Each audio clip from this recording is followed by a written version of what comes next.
Okay.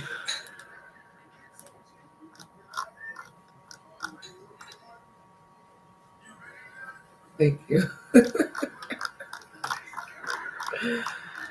Hello, everyone. Let me see something. 'Cause I think I can't do both.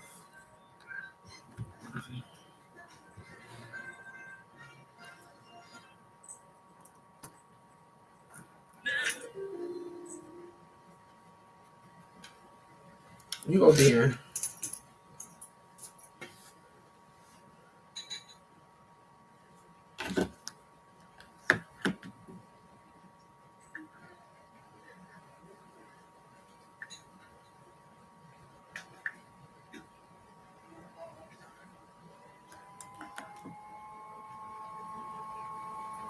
Hey, everyone. Here we go.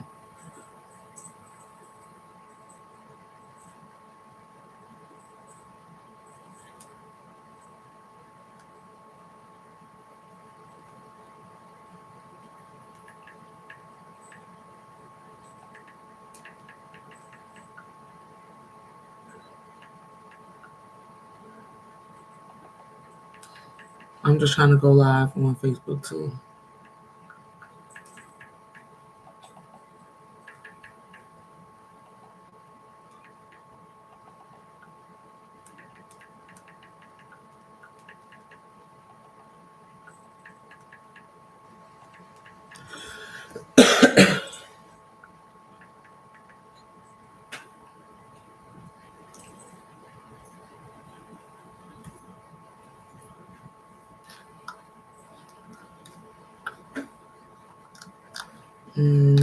Let me see.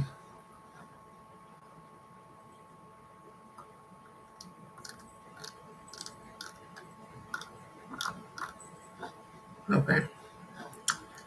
So let me go ahead and put this down.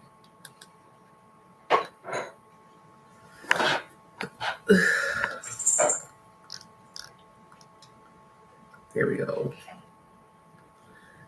So I'm gonna lay this down like this. Let me see.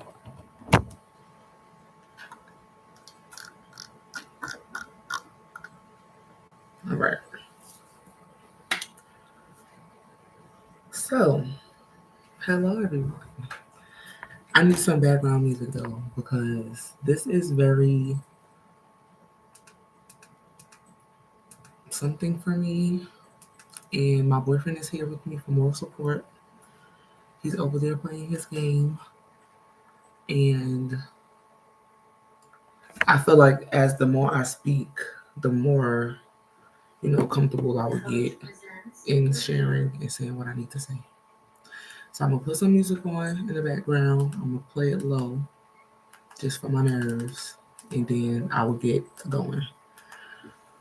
But today I just wanted to finally share my story about why and how I left my former place of worship and how I haven't been back there or anywhere.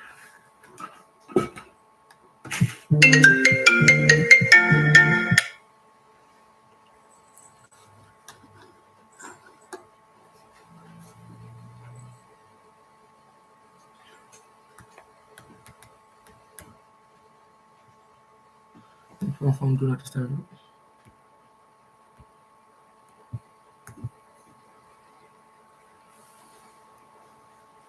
Okay. Hello. Hello. I'm about to get started. I'm sorry. I don't want to waste anybody's time. And for the others that join later, I'll try to mark where I actually start talking.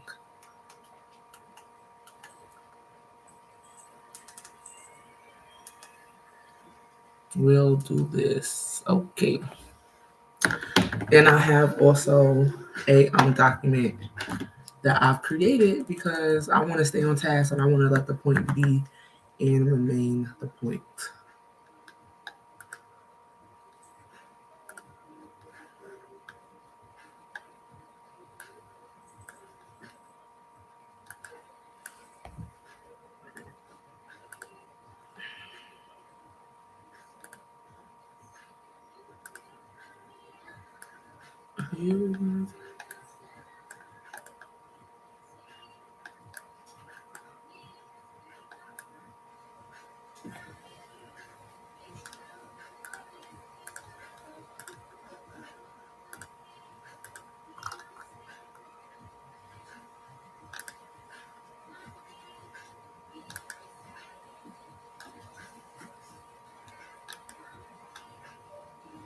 Okay, so here we go. Thank y'all for your patience. I wanted to at least start on time or at least log in on time, even though I wasn't fully set up. But no more of that. Let's get to it. So, as most of you know, or have been following me on Facebook or just in my life, you know that I grew up in church and I have a very churchy etymology. Is it etymology or epistemology? I'm trying to say origin. And I have a healthy church background, basically. And wait, not healthy, LOLOL, because that would refute this video. When I say healthy, I mean longevity. I've grown up in the church. So, as I start, I want to say this story represents my personal experience and perceptions. Let me turn this up. The names of individuals and organizations have been generalized or changed out of respect and privacy. These reflections are shared from my point of view to promote awareness, healing, and self-liberation. They are not intended to accuse or defame anyone, but to illuminate my own truths and my journey through faith, harm, and recovery. It took me a long time to share this story because, well, for many reasons. I guess one would be it was something that I had to experience. So I couldn't really talk about it while I was experiencing it because I was experiencing it. So I needed one time to process, one time to establish a level of healing and time to just experience life in a way that I deem to be expressive of myself. And so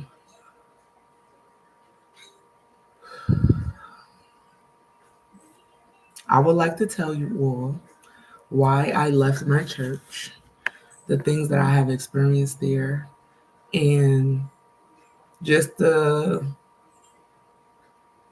levels of disingenuousness that I have experienced, how it has shaped on my life now, and just what has been going on with me over the last few years. I think that it's important to share because I've been holding on to this for a long time because I didn't want to seem bitter in sharing my story because I wasn't a part of that entity anymore. But as I continue to grow and see the chaos that is continuously happening in that entity, I feel like who am I not to speak up about destruction, right? And if I have an understanding and a knowing of a type of system that I was in, but now I'm able to be liberated from. I think it's important for me to share to help others be liberated. In addition to that, my work that I do within my PhD program and dissertation, it is heavily centered in spiritual work. And as I'm writing, I'm often reminded of my church experience. And for me, I think there is a level of blockage that I am experiencing in writing because I have not told my story. And so I am also specifically sharing now because I am ready to take this load off, to have that experience be what it was, and to move forward into the newness that I am called to and that I want to experience. So here we go. And for those of you who are on Facebook, you guys can chime into YouTube because I'm going to get off of here now. So 1 second.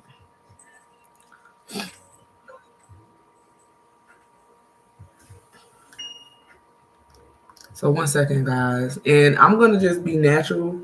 I'm not going to try to really do it like it's a whole production and it can't be no mistakes or all of that because it's not about that right now. And so, as y'all can see, I'm calming down my spirit. I'm literally just trying to tell my story and go about my business. Okay. So, I know that y'all might want this. Well, it doesn't even matter what y'all might want. I'm doing this in a way that's suitable for me. So, if you want to watch it, good for you. If not, also, God bless you. Okay. Also, shout out to the Panthers. Happy homecoming. It was last week. All right, so let me try to find the link really quickly to this. Oh, okay, here we go. Share the link. I'm gonna go to the Facebook post.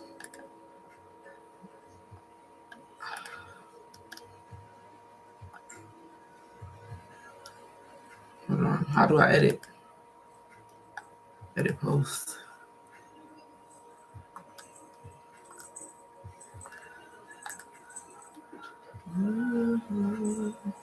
I can't add words. I think. Oh, yes, I can.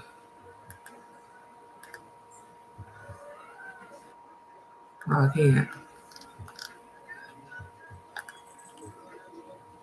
And is that music too loud? Because I'm not trying to get no violations or nothing. I just put that on because it's helping to settle me. Whew.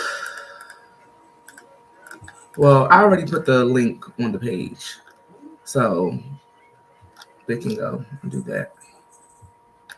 I'll put it as a comment.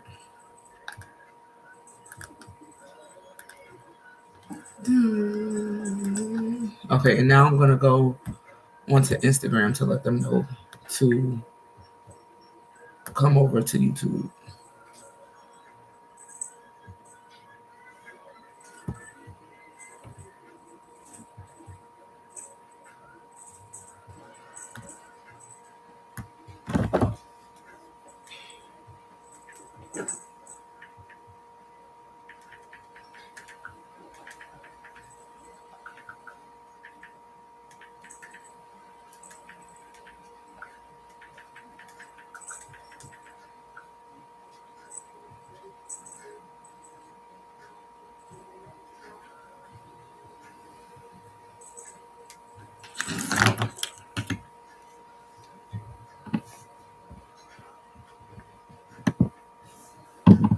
Okay, here we go.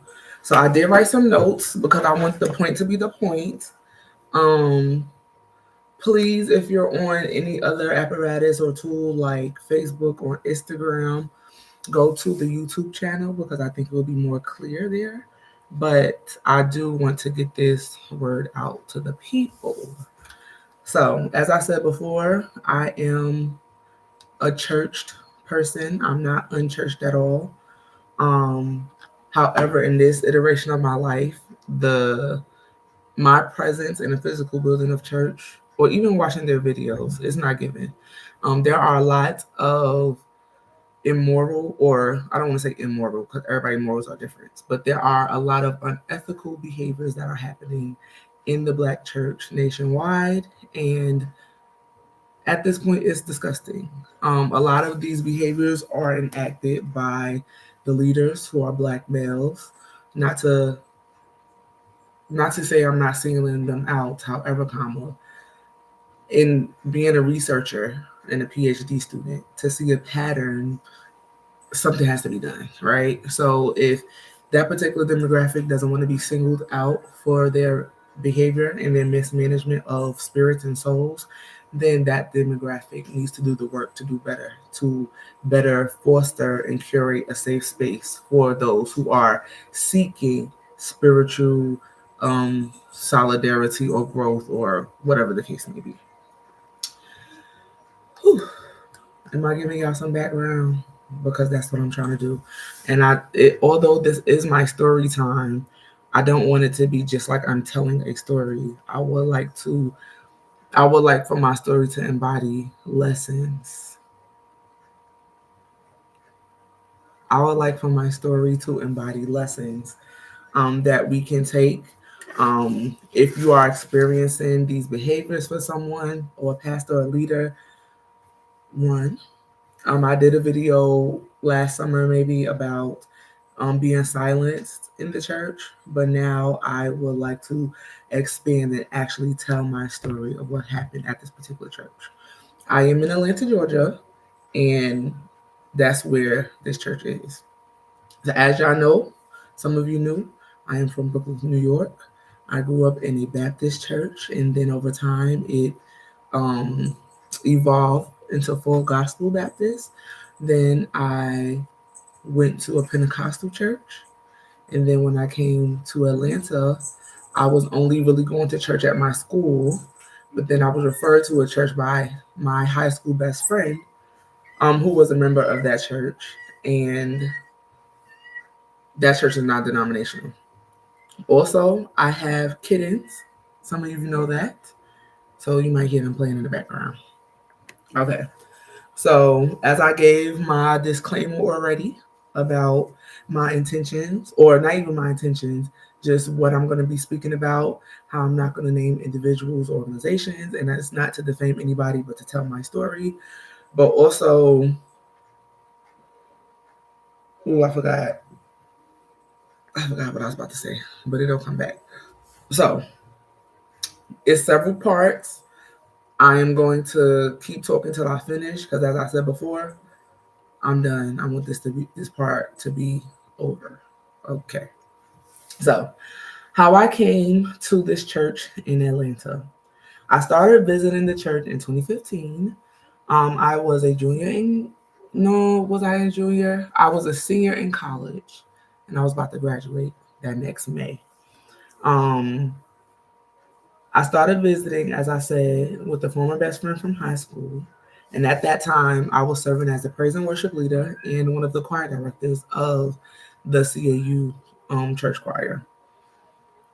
Um, I was also, helping to train the new praise and worship leader because, like I just said, I was preparing to graduate.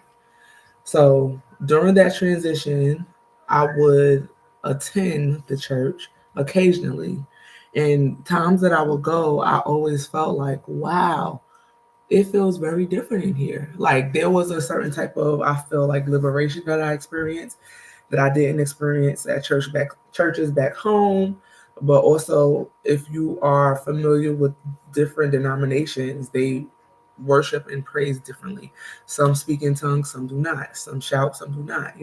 So this type of worship, I was not totally pushing back to, but I was very like, to. And so during the transition, I told you I would visit the church occasionally. And then they also knew that I sung because of the relationship to my best friend. I think at the time he was on the praise team too. And, just knowing that we grew up and knowing that I lead praise and worship. And also because it was such a free spirited church, you could sing in the background and it would be okay. Hold on, y'all. Babe. Baby Sage crying. And I don't know what she wants. I'm sorry. But I can't get up and get her right now. So that's how I got introduced to the praise team. So there was moments of them trying to what's that word? Not refer, but basically recruit me into the praise team. One of the jargons that they used to do such was that they promised. So I was visiting to join the. I was wait, excuse me. I was invited to join the praise team with the promise of being trained as a worship leader. They had a specific name for it, but I can't remember what it was. But it was like, okay, we know that you sing praise and worship as the leader at your school.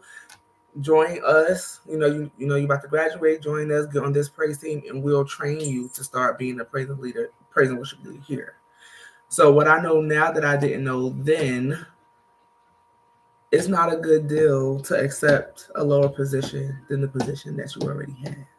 So as a praise and worship leader already currently, I should not have necessarily said that I will just be a participant in the praise team. And I say that because the promised elevation was never fulfilled. You know what I'm saying? The whole time that I was there, from 2016 until I officially left in 2021, but I'll say 1920, I was a faithful background singer. And, learning particular attributes in church, I was okay with that.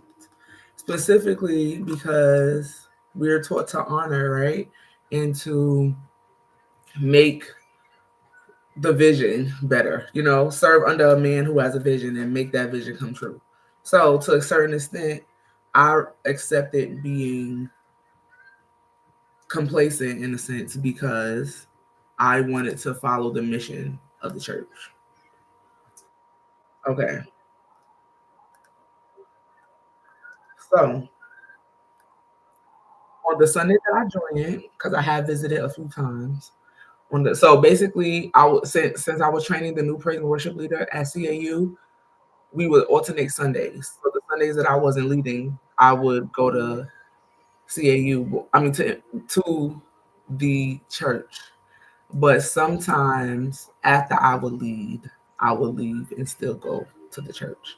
So there you have it. So what's that? Okay, hold on. All right. My bad. On the Sunday that I joined, I asked to meet with the pastor and his wife. In that meeting, I shared about a previous experience with a pastor in New York. Because remember, New York was really the last church experience I had, right? With a pastor in New York who had been or who had attempted to groom me when I was about 18 or 19. So at this time, at this church in Atlanta, I am about 21 years old because I'm about to graduate college. And so, what is this? Hold on. I'm sorry. I'm working on it, y'all. I'm just trying to get this word out and go about my business. So if there is any mess ups, I'll try to fix them as we go and continue saying what I'm saying. So in this particular place, though I wasn't sexually involved with him, the relationship crossed boundaries. I'm talking about the pastor in New York that attempted to groom me. And I don't even want to say attempted. I will say he was grooming me. But after a while, it shifted. And maybe I'll do another story time about that pastor too, right? But even with that, what I'm noticing or what I have noticed, even now with all the things that's going on in the church world, a lot of these pastors really do have and accentuate predatory behavior, right? It could be financially, it could be sexually, mentally, all of these things. And so let me continue. So I told him I wanted to have a conversation with him and his wife to tell him about the relationship in quotation marks that I had with the pastor who was a bishop in New York. I told the pastor and the wife the story. Um, okay. I told the pastor and his wife the story, and then I told them, I do want to join this ministry. I accept your invite to the praise and worship team, but to avoid the experience that I just had, mind you, I'm 21. To avoid the experience I had, I would like to have both of y'all numbers. I don't want to text him, the husband, without texting you, the wife. And I think for like the first year and a half, I really texted both of them together, right? Because I just didn't want to risk no scandal, no inclination, or not inclinations, what is it called when people insinuations, right? I didn't want to risk none of that. So whenever I talk to him, I need to talk to her. But the thing is too, when you enter into that church, it's a very inviting atmosphere. And as a parishioner, you're always promised from the leadership, like, yeah, we're a family oriented church. I'll take you to dinner. We could hang out and go to eat. So when you join the church, you're really also joining under the guise of proximity, that you're going to have relationship with this pastor and all of the people. And I think, in my opinion and perception, that is a way to lure people in. You get them in by them feeling welcomed and giving them a place to be, and that makes them more subservient to whatever you want them to do. Okay. So looking back, I realized that conversation both protected me and exposed me to new forms of harm. Now, what I want to say is the lesson of the story is me telling him and his wife about my experience with the older pastor and how it protected me is because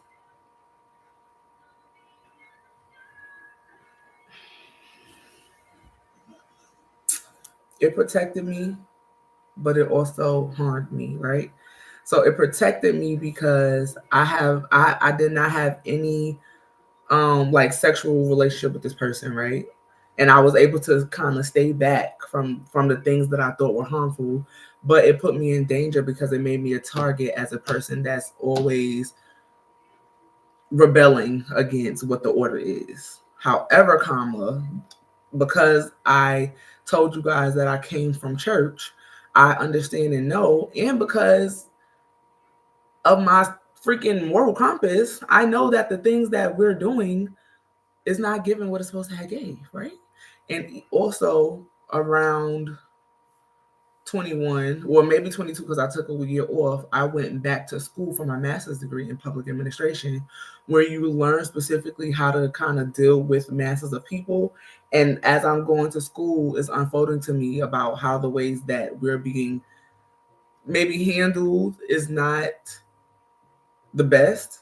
But also, I felt like, excuse me, I was trying to bring more to the place. I thought that I was helping and not being a headache. So that was part one, you guys.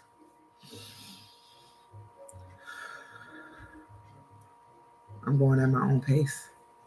Hey, y'all. And for those of you who are coming in, I am talking about why I left my church. Okay. So this is part two. Serving on the praise team. I put 2016 to 2021 because I want to give y'all a timeline. So I joined the praise team right after becoming a member, and I stayed active until right around 2019 or 2020. And I officially left the church in 2021. I was never actually trained to lead worship. I never led a song. And when I asked, maybe about year 3 or whatever the freak, I was denied. Like literally, I would say, "Can I try and lead?" And the pastor at the time over the praise and worship team would legit just tell me no. And so that was it. And also imagine being promised one thing, not getting it, then advocating for yourself, being told no, and then seeing new people come into that space and getting the thing like right away. It's people first Sunday singing that's just got there, and I've been there for 18 months, 2 years, and y'all first Sunday singing, you leading a song. Okay, so imagine the type of, I won't just say trauma, but psychological defeat that is, right? But also it makes you feel like, well, I need to do better. I need to assimilate more so that I can be a part. That's what the environment made you feel like. So I was never actually trained. Instead, I was placed in support roles, filling in wherever I was needed. So towards the beginning, I would sing alto, but I had range back then. So if they needed me to, I would sing soprano on certain songs. And then after a while, it was between alto and tenor. And then after a while, I was only singing tenor. And I was always singing at any event, at all the services. They needed a tenor, so I was there. I was a strong background singer, but leader never entrusted me. But the leadership never entrusted me with the role.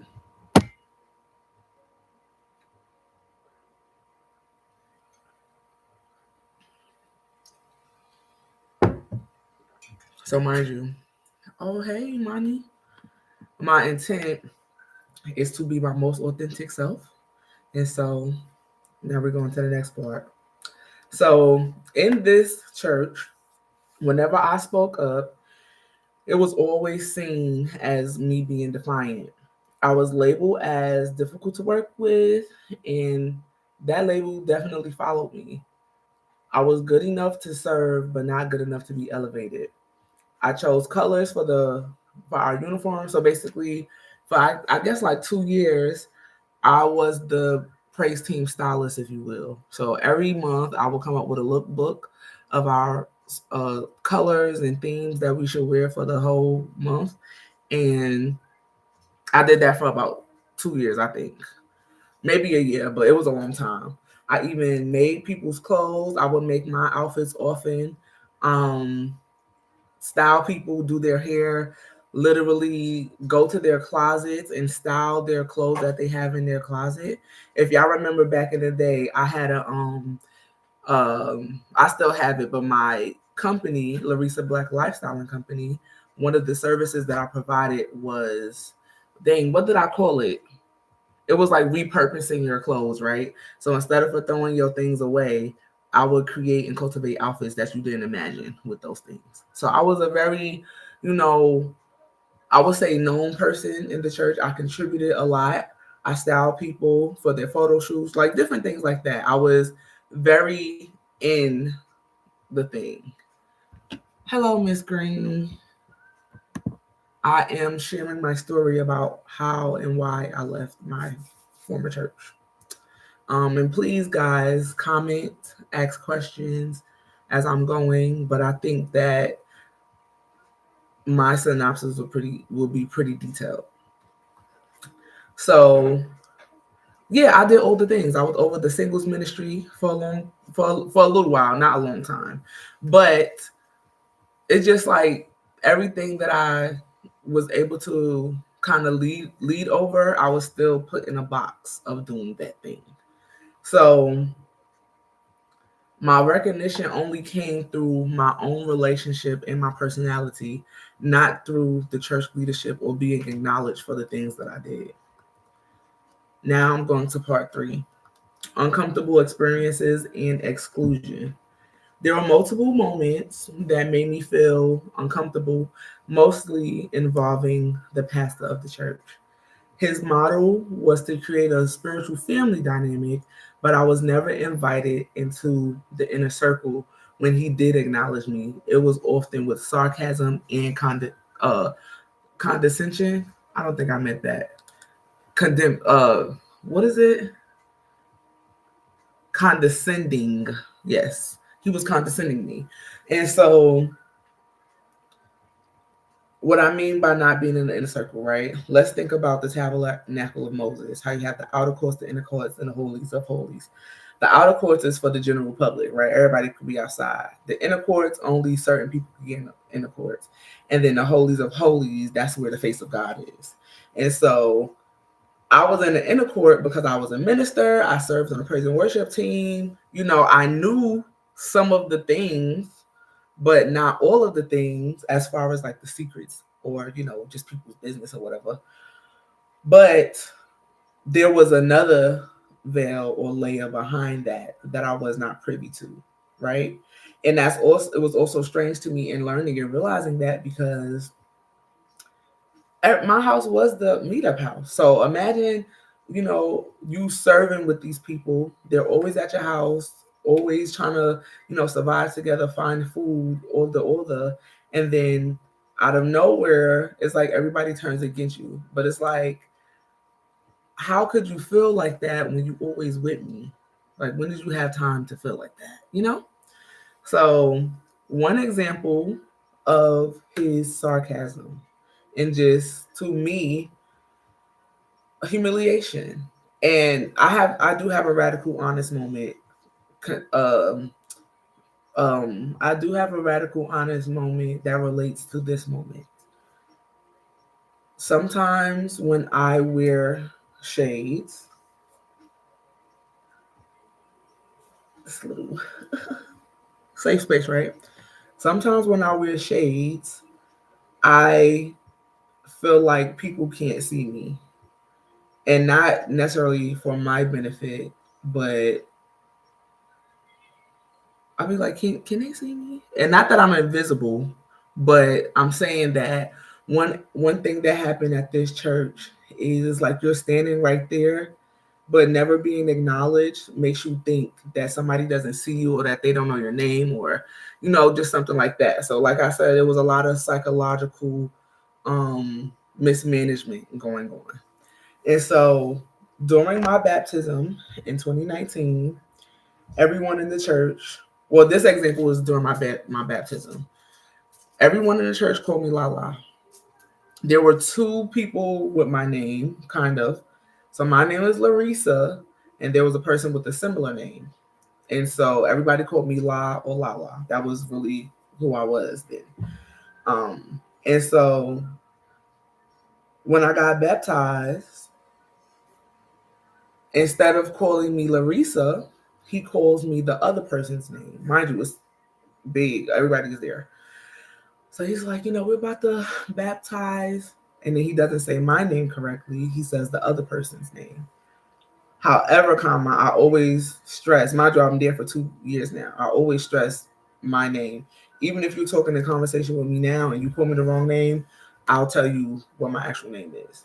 And so, one, I felt embarrassed because it's like I've been serving under you for 2 years, well, 3 years at this point. You don't know me? It's Larissa. So when he calls me the wrong name during baptism, I stop him and I say, Larissa. And then he looks at me and says, Lala, opposed to honoring what I'm telling him in a way that I'm asking him to respect me. And that might seem minute, but to me, that was a big gesture of understanding of the way that this particular person feels about me. If you're a community with people and they won't take the time to say your name correctly, they don't care about you. And he know my name. Okay, so in my opinion, he said it wrong on purpose. And maybe it's confusing to give them the benefit of the doubt. But when I corrected him, opposed to honoring the correction, he just said something else. So I felt humiliated. I felt some type of way. I got baptized, but I'm going in the water. So it's like, I feel a type of way about that, but I'm about to get dipped. And when I come up, it'll be, new again. And so another time, we went out of town for a service. And he asked me like basic questions. What's your deal? Even though I had been serving in the church for years, like asking me personal questions like, how, not necessarily how school, but things that I feel like he should already know. I used to describe my experience. Okay, even though, I'm sorry guys, I'm reading. Even though I have been serving under him for years, I always had proximity but never connection. I used to describe my experience using the imagery of Moses' tabernacle. I was always allowed in the intercourse but never in the holies of holies. That's what I just explained to y'all. So, next part, trauma, accountability, and breaches of trust. Now, the experience that I just shared, those were specific, like uncomfortable experiences. I'm not accusing that person of doing anything. I'm just saying these are experiences that I had that made me feel like I was not a part of something that I was a part of, and it hurt my feelings. That's all I'm portraying in that. So, trauma, accountability, and breaches of trust. Bless you. I remember one time we had a lock in. And at this lock-in, we all had one-on-one meetings with whoever, right? Whoever was over the ministry that you were in. And for me, these were exciting because y'all know as a child, we used to have shut-ins. We all love shut-ins. Like the adults be praying in Terrier all night, but we be playing games and watching movies or all of that stuff. So I was excited for that. And I believe that those one-on-one meetings were actually the getting your head meetings or the strategy meetings or whatever. And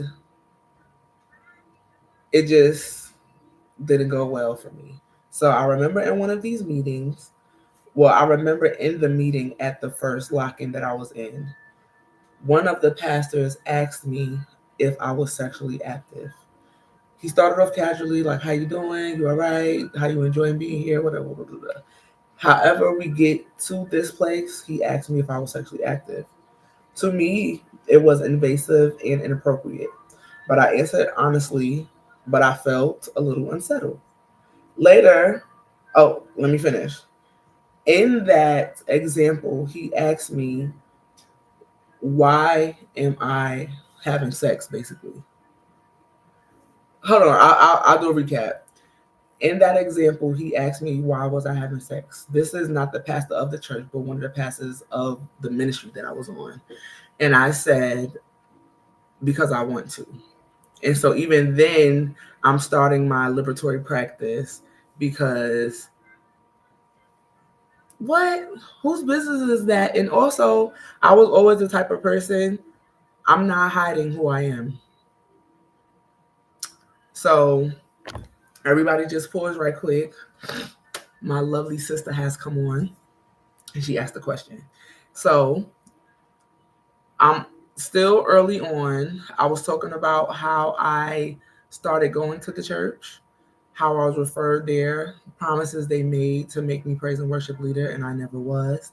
And when I first started going to the church, I told the pastor and his wife, the Sunday that I joined, I had a meeting with the pastor and his wife. I told them about an experience I had in New York of a bishop grooming me, and in order to sustain a level of comfort between them two, I didn't want to text the pastor without texting the first lady, and I made a group chat with us. And so that moment was a protecting moment for me for the alleged things that went on between that particular person and other members throughout the church. However, it put me in as a target because I think instantly that made the pastor know that I would tell on him, right? And so nobody wants to be told on, really. And so in knowing that I would tell, it made me a target throughout the years while I was at that entity. And now I'm sharing just different moments in the church where I felt uncomfortable and how my trust was betrayed and all of the things. So now I'm talking about how we had a lock-in, and during the lock-in, it was the like media and arts. So all the praise worship team, the dancers, the musicians, we were all there. And it was my turn to have my one-on-one meeting with the pastor over the ministry that I was in.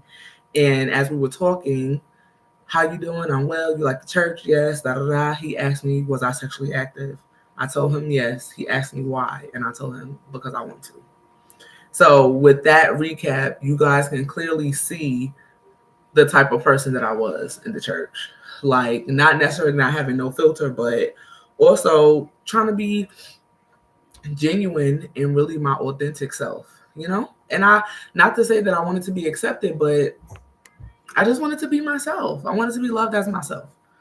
And so later, okay, let's tell another example. So while I was a member of this church, I don't know why he asked me that.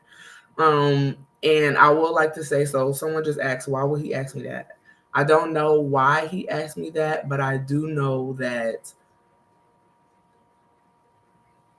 it was information to take back.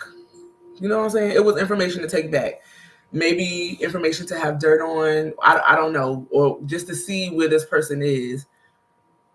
And remember, guys, this is my reflection and my thoughts. I do not know of anything of what I'm inferring.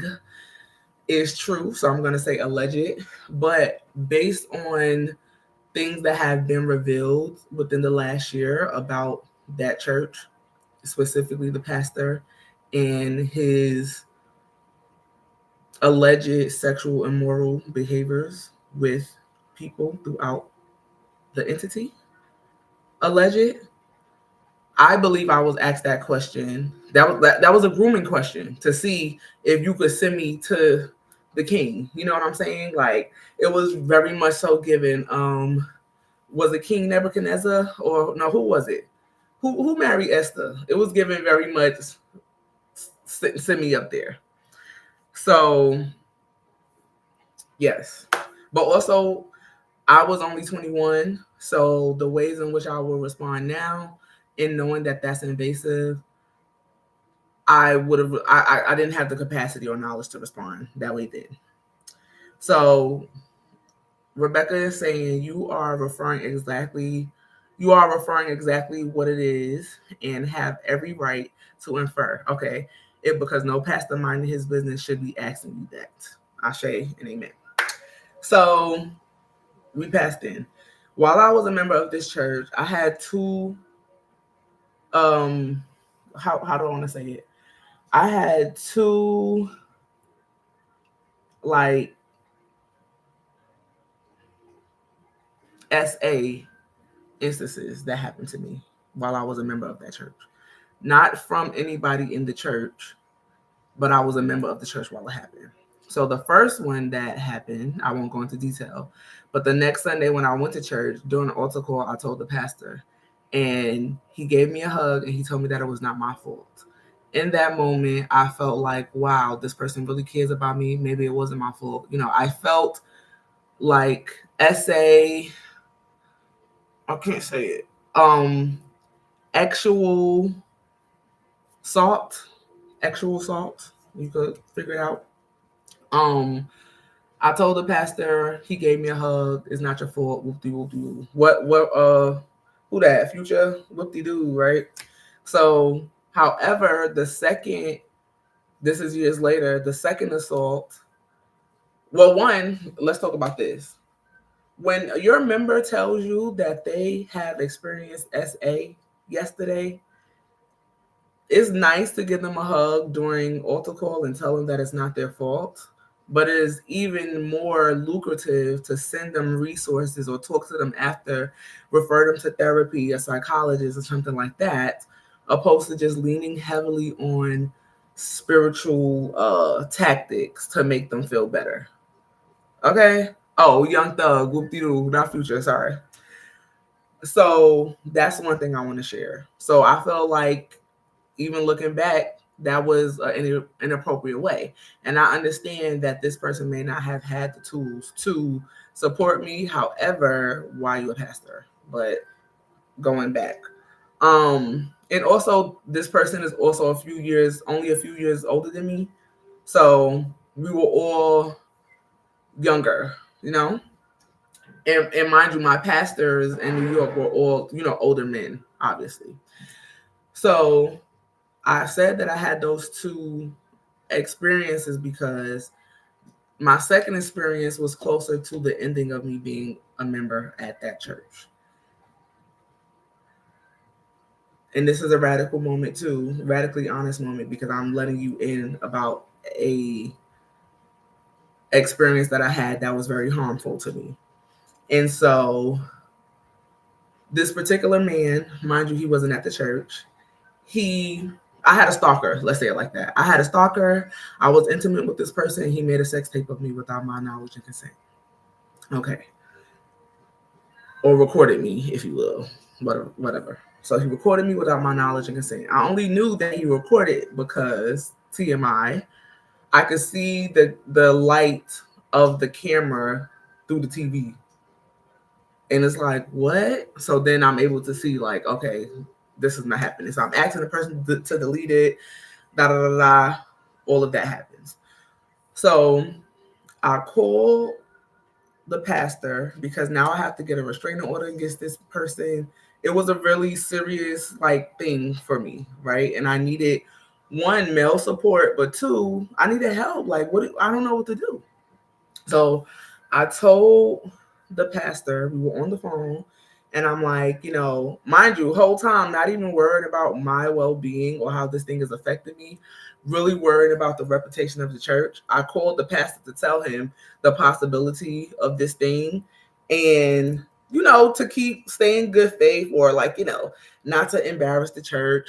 And when I tell him this, his response is,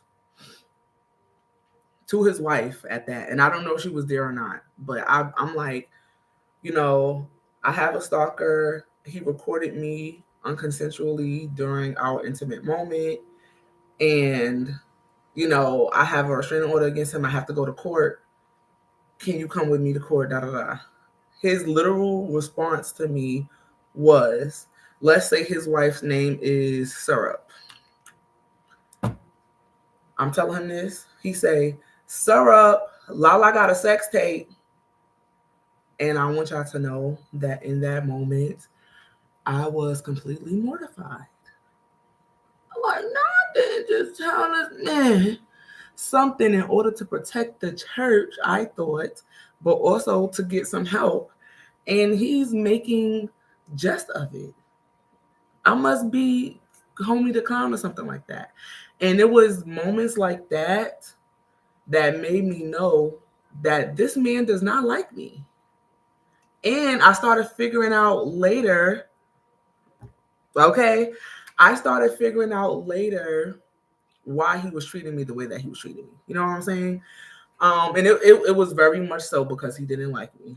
Hallelujah. Okay. And more so, he didn't like me because they called it hard to work with or always got something to say. But I call it utilitarianism or avocation at that. If something is happening and it is not benefiting everybody that's involved, I'm going to speak up for myself about that.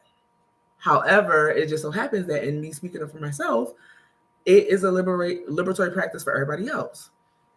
And this is when I really started getting into my understanding of Black women's liberation and how our liberation ultimately sets the tone for the liberation of everybody else. So after he said that, I was mortified. I had gone to him for support and accountability, but instead I was shamed and exposed. The church failed to protect me, even when I asked for someone to accompany me to court. Now, there are security at the church.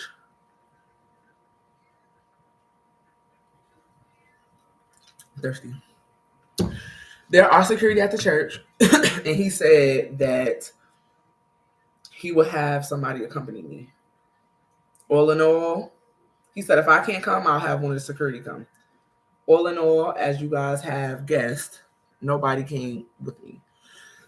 So I'm in court with my violator, if you will, and I'm there by myself. Some of my girlfriends did come, but it's like we ended up doing a mediation, and so that was separate anyway. I didn't have no lawyer, I didn't have no support. I was just in the room with this man and his lawyer and the mediator. And that could be another story time if y'all want, but let's stay to the topic. Part 5, misinterpretations and inappropriate accusations. Okay. So some things that the pastor would do to just embarrass me, right? Beyond ministry. Oh, I'm sorry. One time, I was standing with the drummer. Me and the drummer had started building a relationship. If y'all know my podcast, Lawology, and you hear the music behind it, Lawology, all about my autonomy, the things that I believe, the way that I see. Okay. That was produced by the drummer and his brother at the church. Not at the church, but the drummers of the church, the drummer of the church and his brother.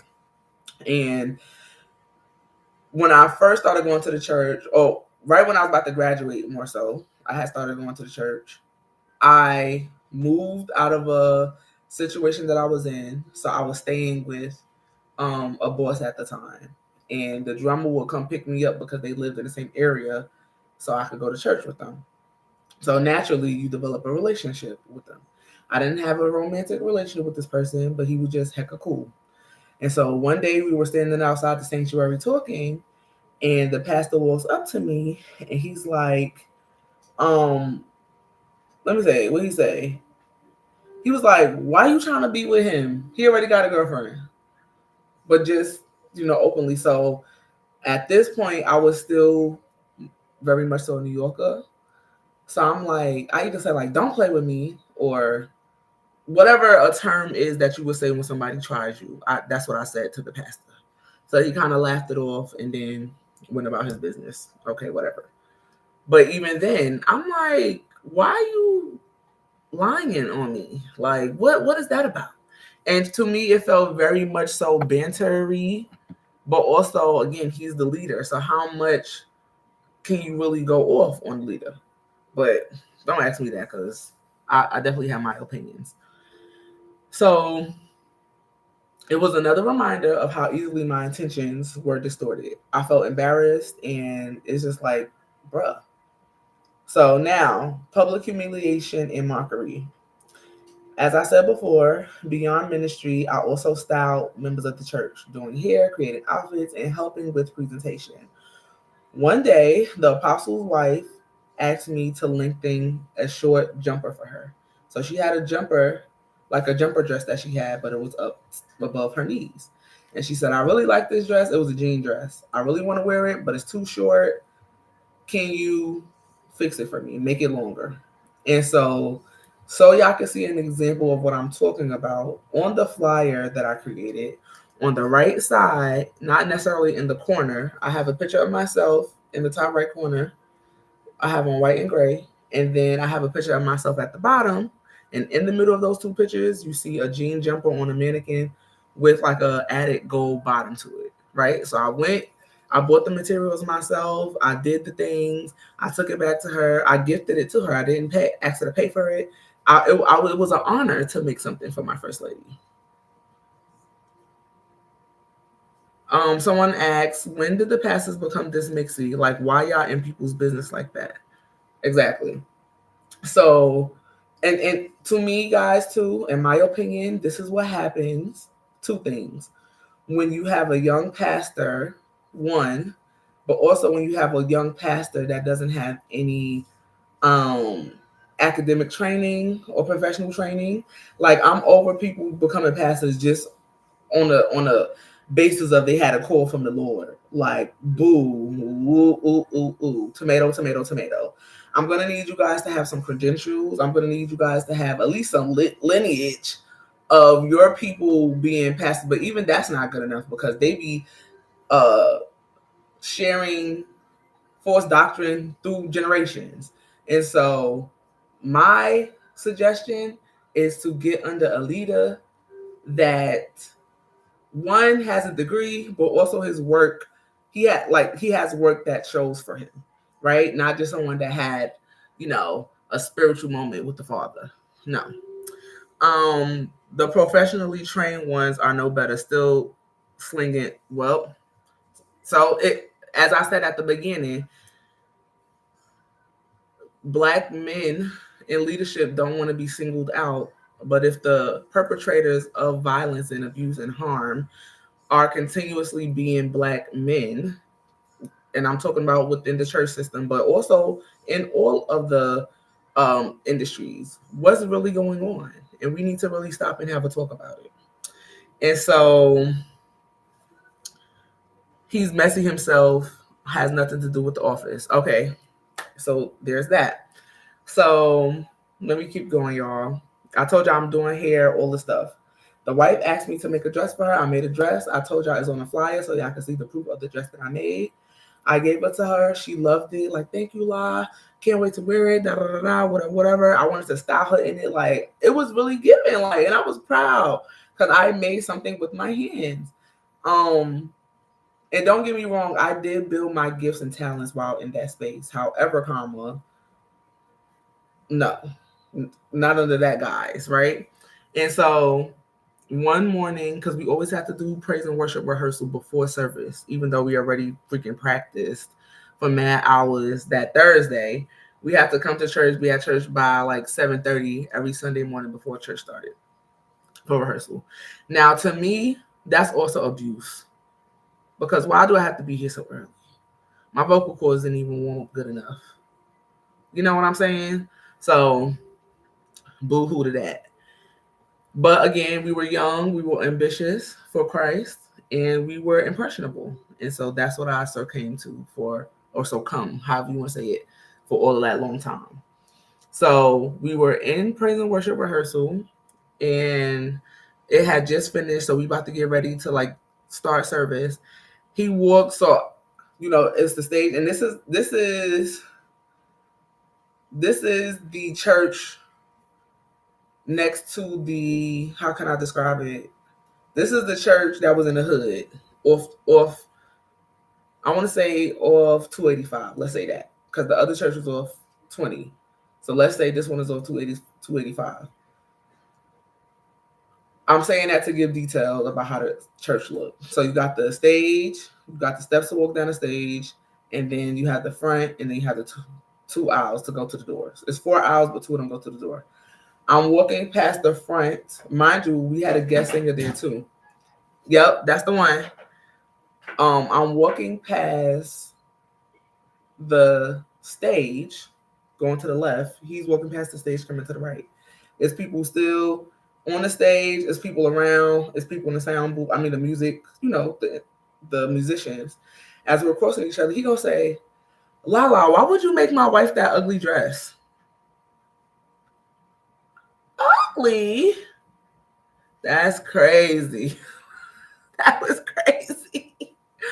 Wow, guys, he really called the dress ugly. I couldn't believe that. So as more of these moments is happening, I'm like, this man really doesn't like me. Like, what did I do to him? But also, I'm not aware that the very first conversation that I had with him after I joined the church was a precursor to the way that I was being treated now. But it makes all the sense. And I was only able to piece that together after I left the church, because some of the things that I would say either I almost experienced, people did experience, right? So it was like right on the hair of my chin.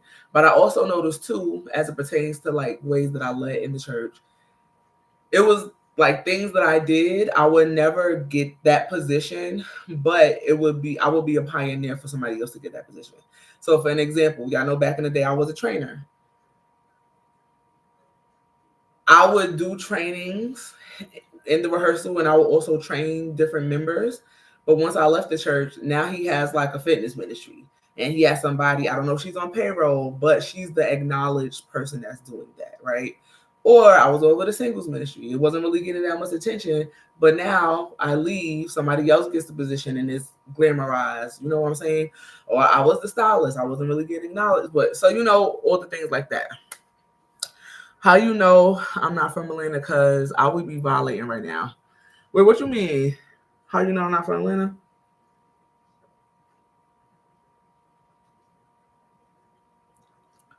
Oh, we're saying who the person is? I'm happy you're not from Atlanta. So stuff like that will happen. And so it was really something that broke my spirit. Also, guys, those of you who are on Instagram, I don't know how long they're going to let me record on here. So if it has like something that's saying I have to get off, I'll get back on. But y'all can go to YouTube because I'm streaming live on YouTube. So I'm saying if I could use context clues. Yes, okay. So, well, I don't care if people use context clues. I would love for everybody to know this person that practices spiritual abuse. You know what I'm saying? But in order to protect me. And also, the last church I went to that I posted on my church is that I posted on my Facebook is there. So it's not a secret. I'm just trying to protect me in telling my story. And I'm trying to, just tell my side of the story of the things that I experienced, what happened to me. So it was another example where this is petty. I went to go get my eyes dilated. I went to choir rehearsal or praise team rehearsal that night. you know, you got to wear the dark shades. And instead of him saying, are you okay? You know, you got your eyes dilated today. Is there anything you need? Do you need to ride home? Da, da, da, da. His response is, why you got them glasses on? Like, why are you doing? So then, of course, the Snicker snackers hated it so bad. Whatever. And I'm not going to hold you. I feel like part of this experience definitely contributed to me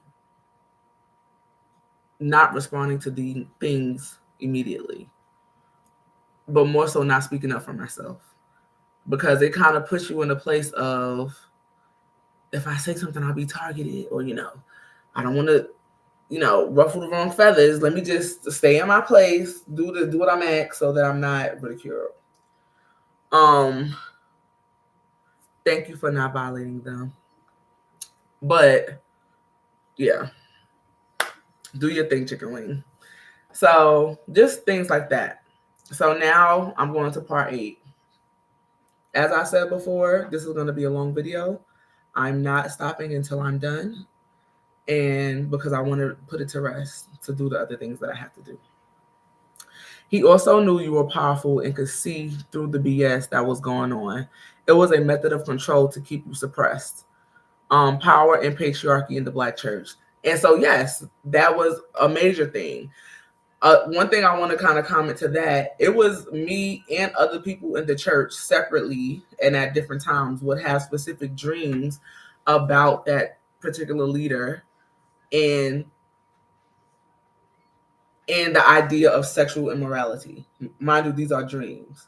But as we're talking to each other, we're still not putting together. We just like, well, we hope it's not happening, or, you know, I know it ain't me, or whatever the case is.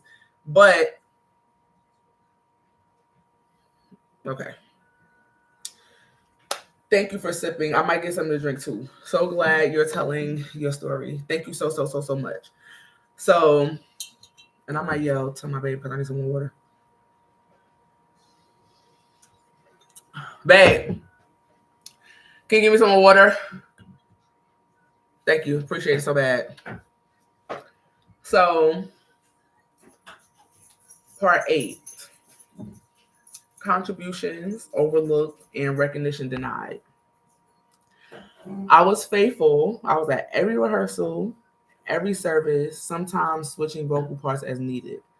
I helped to write songs and even suggested musical arrangement that were dismissed. So y'all know that orphan song. I'm gonna do the melody. Thank you.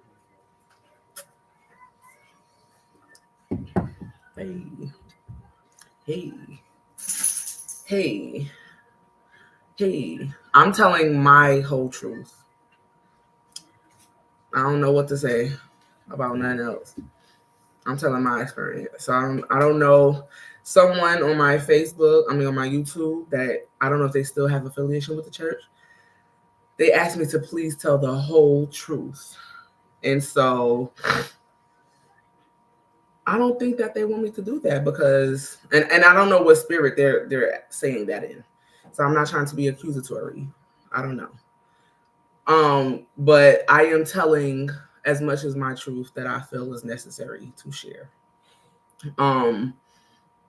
And as I said, I am a voiceless person. There were things that were happening that I felt like was not right, and as a younger person, I could have expressed that better.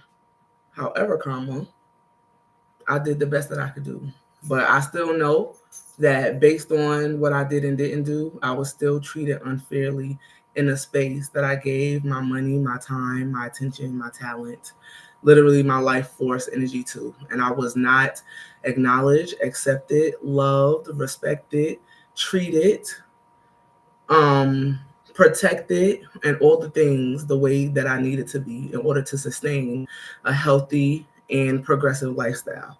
Once I left that entity, I was able to do those things because I got closer to myself and in turn got closer to God. And so I'm not saying that there's not things that I learned at that place or ways that my life was changed at that place. But what I do know, my heart was broken by the time that I left and my feelings were very hurt. And some people try to be like, oh, church hurt this, church hurt that. My purpose of telling my story is to advocate for the reformation of church if there's going to be one. If there are going to be leaders within the church or leading other people as it pertains to their spirit and all the things, there are specific ethics that I believe needs to be upheld, whether it be agreed on by the church or whoever, to make sure that people are not spiritually abusing their parishioners. So I hope that that makes enough sense to you. And I'm going to go back to my story now. So, as I said, I was faithful at every rehearsal and service, sometimes switching vocal parts as needed. And also what I can say too, as it pertains to telling my whole truth, I never violated nobody there. I never disrespected nobody there. I was very helpful. I let people stay in my house. I gave people money. I helped them. And I still was not treated the way that you would be treated as a person that helps other people. And so that's what I'm going to say. So I even help write songs. So as I was saying, the orphan, the melody is like,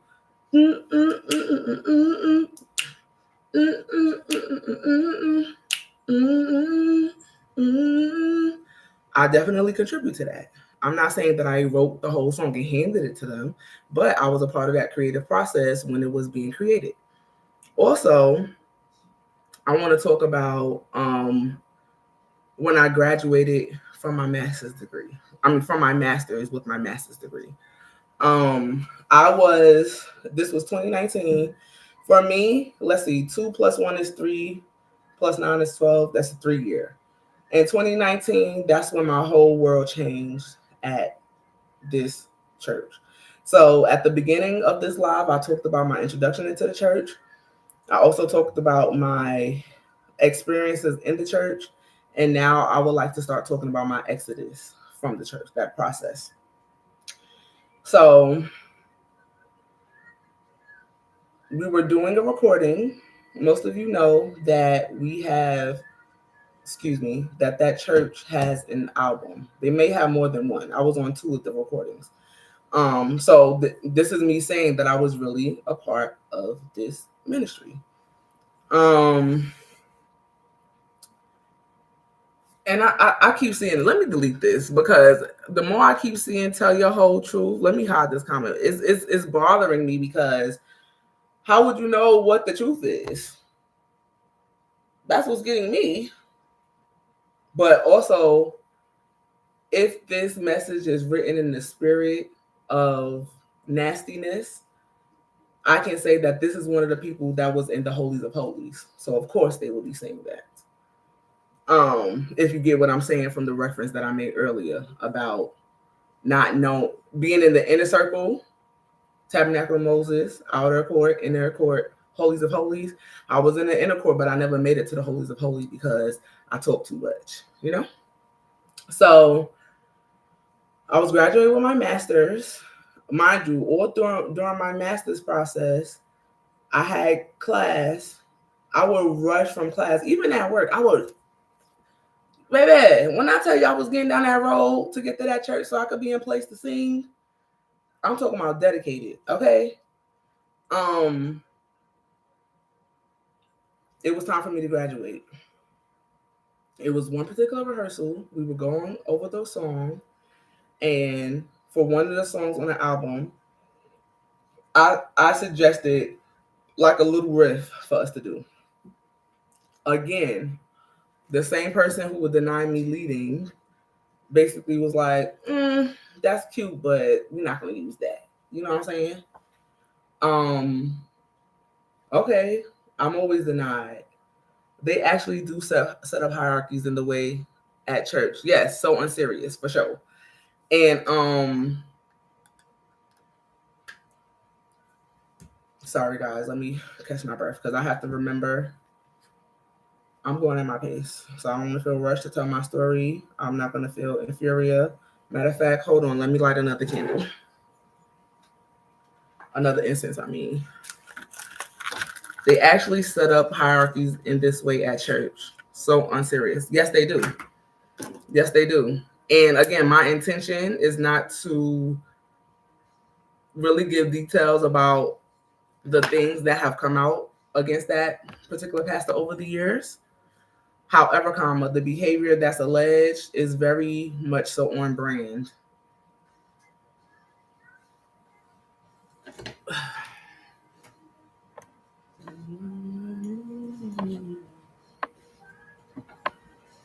And it's really the audacity of somebody to not talk to you for years and then want to comment under your post. How did you even know I was posting? You see what I'm saying?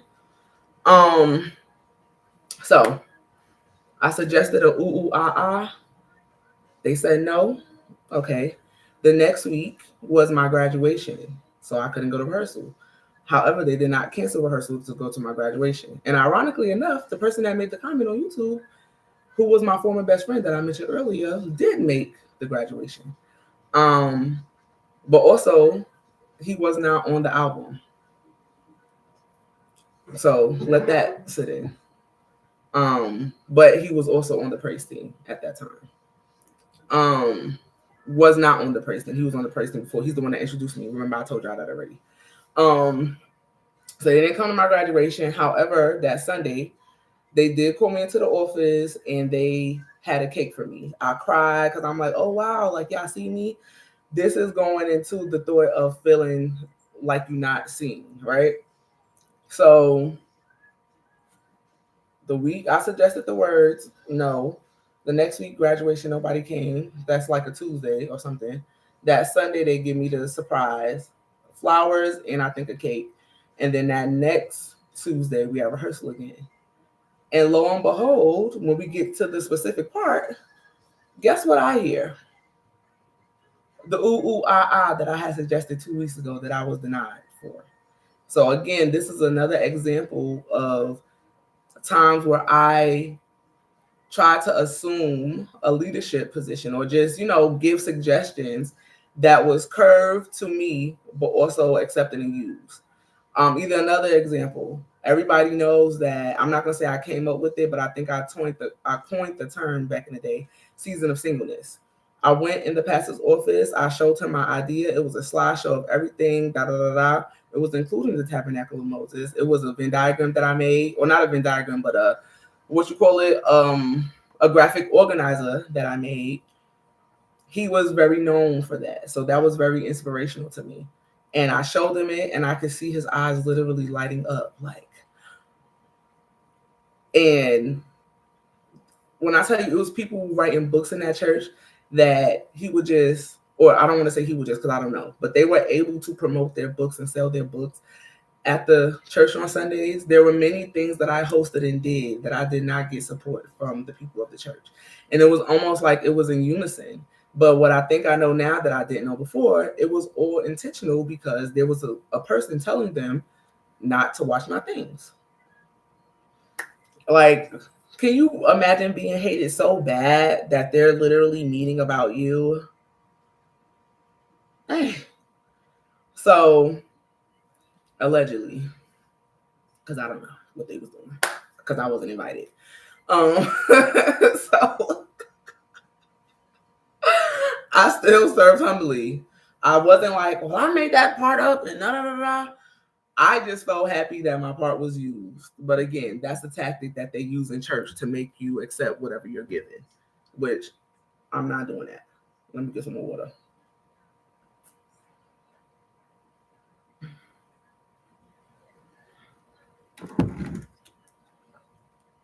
Also, Instagram, tell me if the sound ever messes up because I got the phone down. So when I graduated with my master's, no one came. I told y'all that. They brought a cake for me later, but the gesture felt empty. I'll say it felt empty because it's like, this does matter, but I would have wanted y'all to come to support me as I do all of y'all. I did cry because it's like, wow, I feel acknowledged, but then it was over in an instant.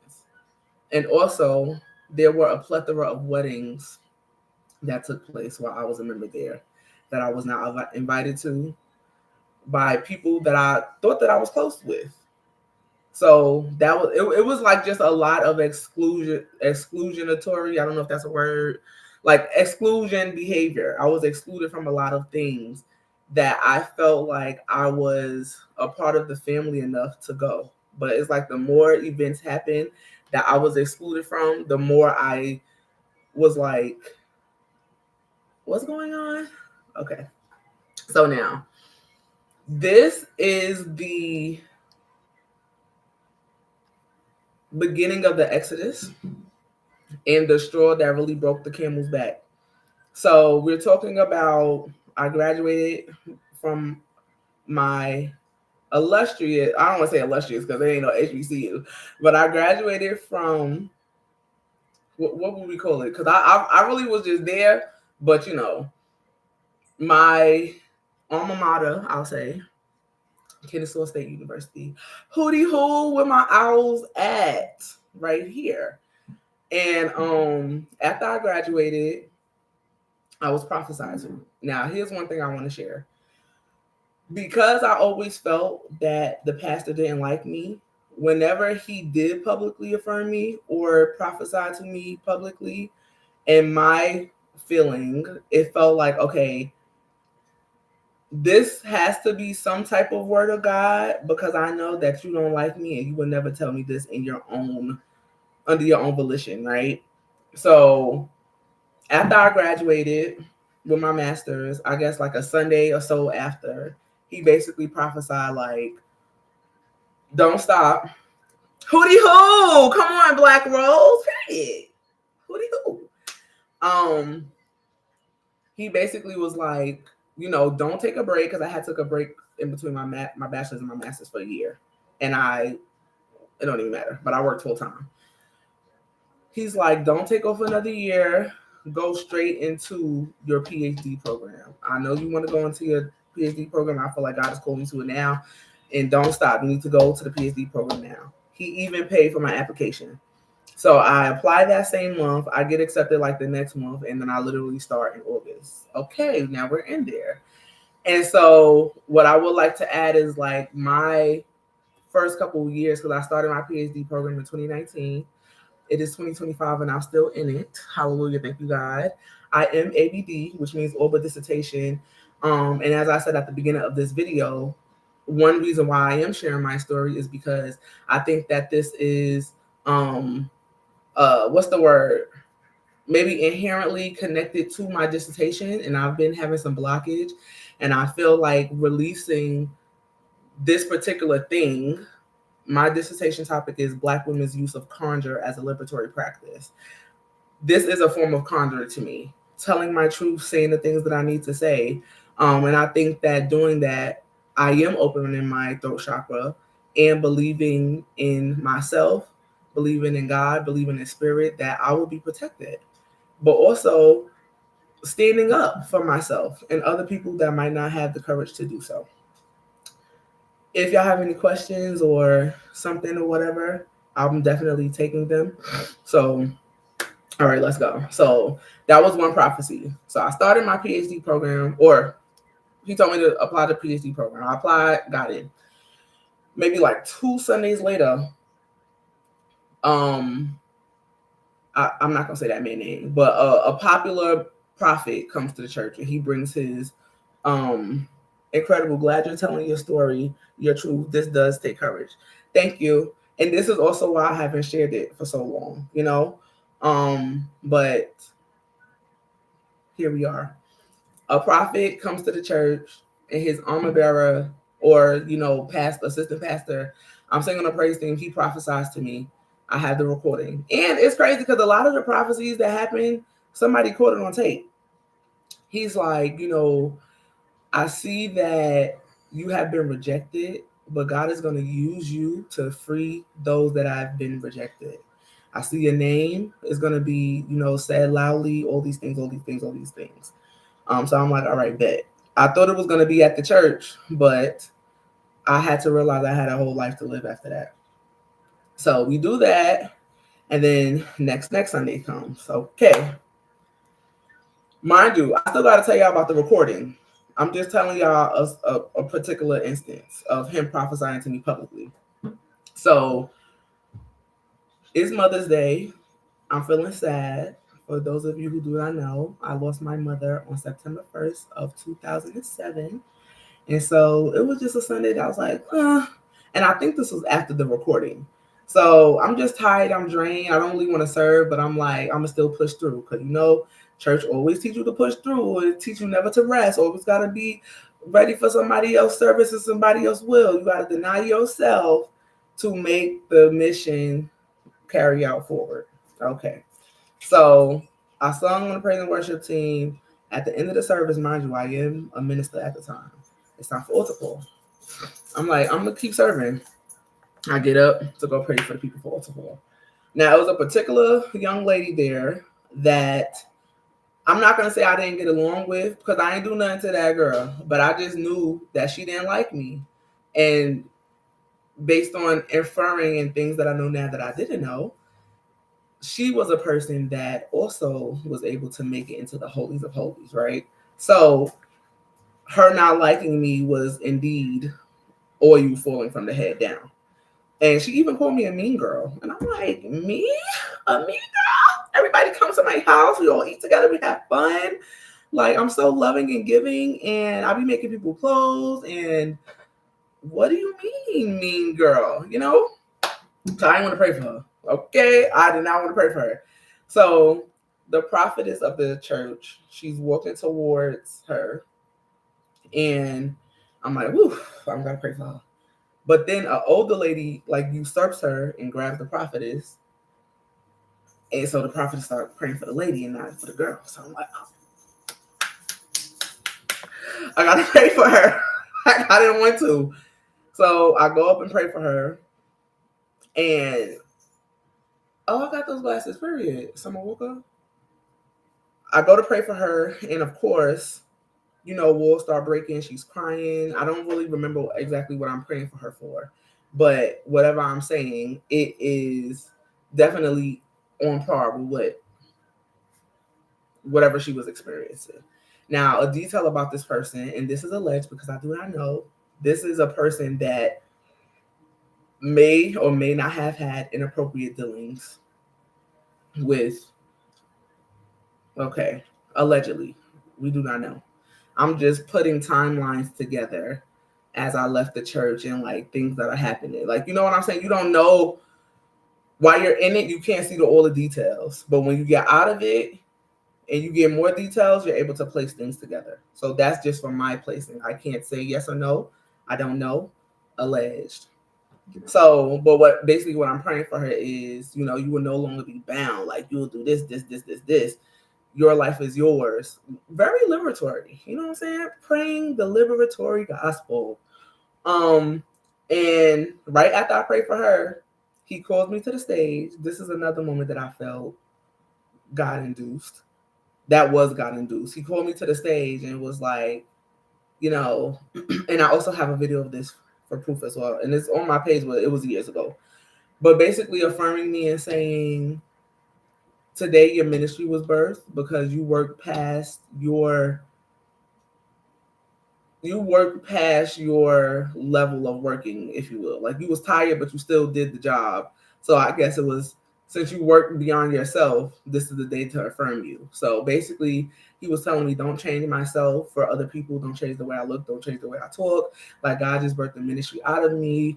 I have a ministry for women and helping to overcome it. And the thing that's crazy about that, especially in my liberatory praxis, I love Black women. I love Black women in more ways than one. But that's hella funny. Can y'all laugh at that? Like, give some hearts. That was bad funny. Come on. In my concentration, one of my concentrations in my program is Africana Women's Studies. So that should show you my level of dedication to the liberation of Black women. Anyway, but he's saying all these things, and this is before I start the program, so I don't quite know this yet. And he's warning my friends, like, if anybody does anything to distract her, God is going to get you, da, da, da, da. But it's like, literally after that, things started going downhill, and I ain't had no friends no more. I said, what the? So I'm saying all of that to say, there were times where there was a word of God given to me. And I had to tell that story because it was like, as the more I was taking my classes and being in my program, it's like before, younger, I had the definition of things that are happening. Like, wow, I notice he always preaches about black women, and he always kind of villainizes us. These are the thoughts that I'm having.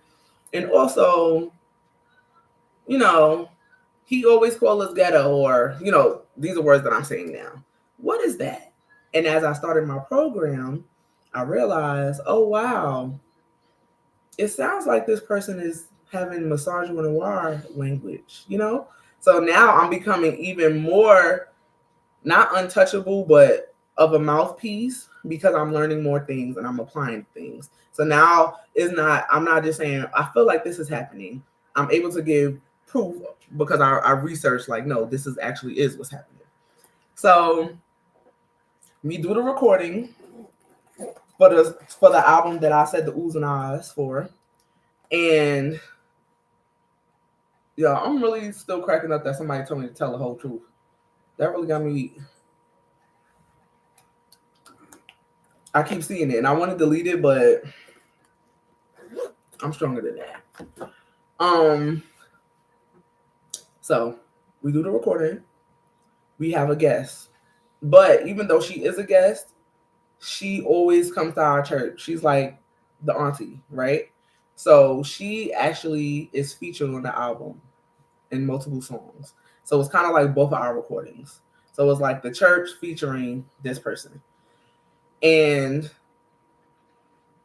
during the recording, and this is from my perspective, I got a job.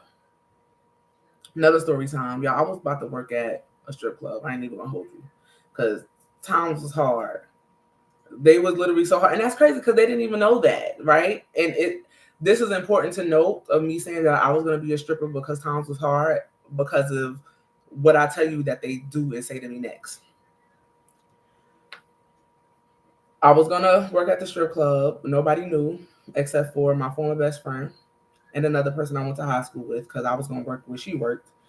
And the praise and worship leader basically asked me out of nowhere that I need a job. And I'm like, look at God saving me. So I ended up working at that job. However, it was hourly. So if you don't work, you don't get paid.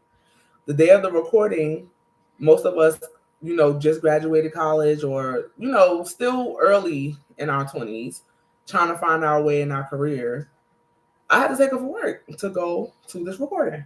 So I take off for work. But mind you, I'm sacrificing pay because I've taken off for work. We got to buy our own food, get our own wardrobe, all the things.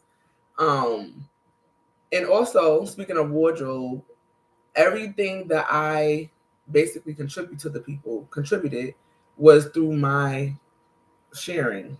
You know what I'm saying? I never got compensated for anything that I did. But it's church and you're supposed to volunteer because you're doing the work of the Lord. Okay. Love it. Just kidding. So I didn't get paid that day. I didn't go to work. We had to buy our own food. So, mind you, we don't leave the recording. It's a live recording until like 12, 1 o'clock. No nourishment. So I go downstairs to the, what you call that? Like whatever they had the store. And I'm cool with the older ladies, calling them auntie and all that stuff. I see a charcuterie board layout of fruits, vegetables. I see a whole platter of wings. Now, at this time, I was a pescatarian. So the wings, I'm not going that hard for me. And this is, again, going to my liberatory practice part and the utilitarianism. I don't eat chicken, but there's people here that do. And we upstairs starving. We just sung a marathon. All we got was water bottles. And where's the food? So the person says, well, this is for our special guests. And I'm like, what do you mean? We are the special guests. So this is another layer of my activism in the church. Mind you, the people got a problem that we hungry and we didn't eat nothing. And we got to go to Wendy's to get some food.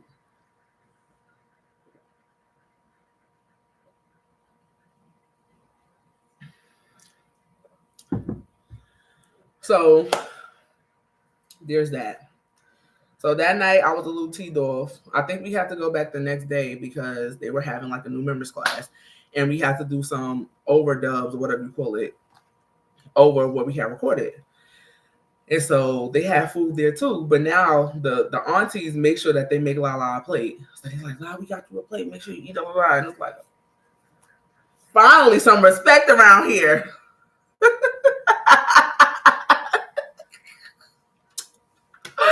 Finally some respect around here, okay? So shortly after that, we have a town hall meeting. But what I learned quick was this wasn't really a town hall meeting. This was a I'm gonna tell y'all meeting. Okay. So he's telling us whatever. So at the end of the meeting, obviously they opened it up for questions. And let me read what I wrote. At the town hall meeting, I brought this situation up respectfully. I raised my hand, I stood up, I got to the mic. I said, I do have a question, but if it's not appropriate for this setting, we could talk about it later. You know what I'm saying? So they're like, all right, go with your question. I'm like, or what, not question, but your scenario. So I'm like, this particular thing, everything I just told y'all happened last night. And I did not appreciate that. Like, we work hard here, we volunteer our time, all these things, and I don't feel like we was treated how we should have been treated. The wife says, y'all could buy each other food. Or she said, y'all could feed each other. That's what she said. So there's a pattern of y'all talking nasty. And mind you, town hall meeting, everybody's there, the whole church is there.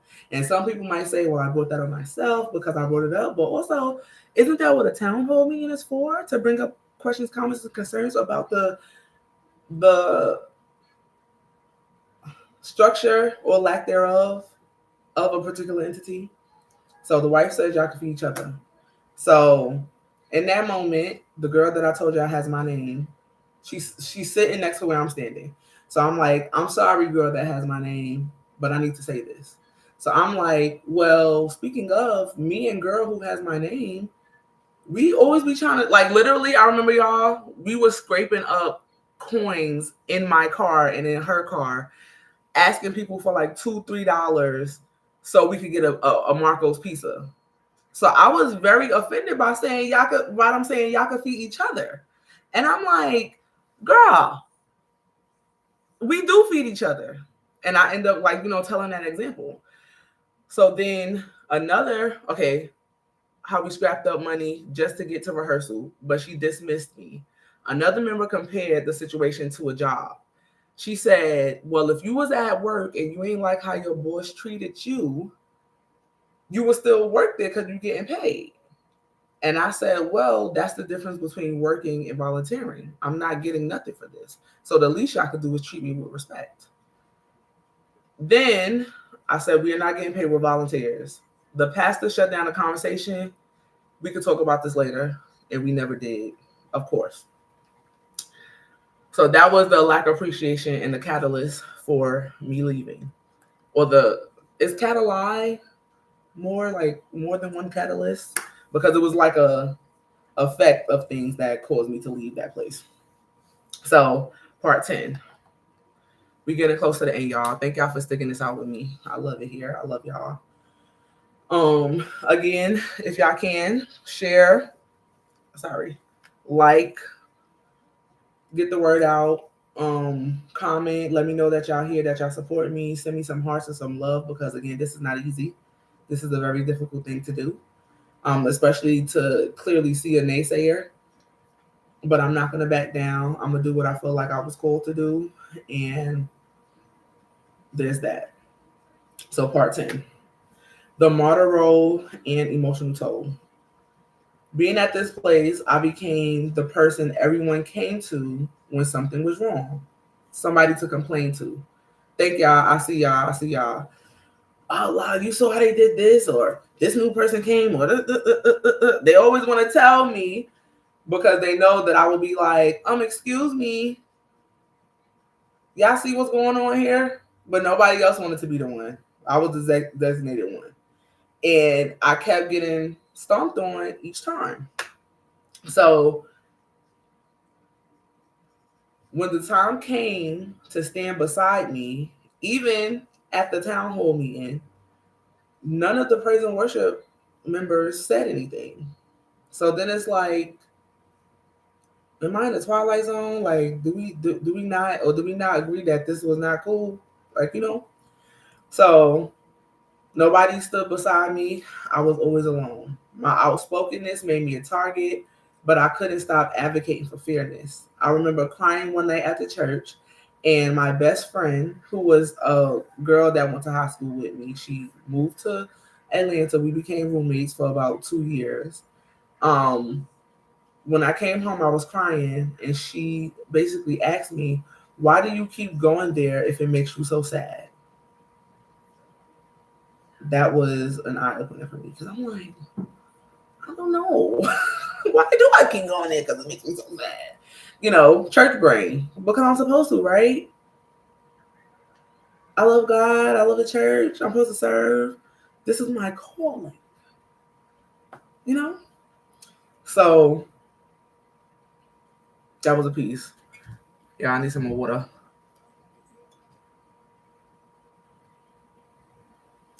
Again, thank y'all for staying. I don't know if it's going to let me save this on Instagram, but it is on YouTube as well. So y'all can go to YouTube, or y'all can stay here. The comments in YouTube is open as well. The link is in my story for the YouTube, but I'm going to keep going. And so that question floored me, and that also started some deconstruction too. Like, why am I here?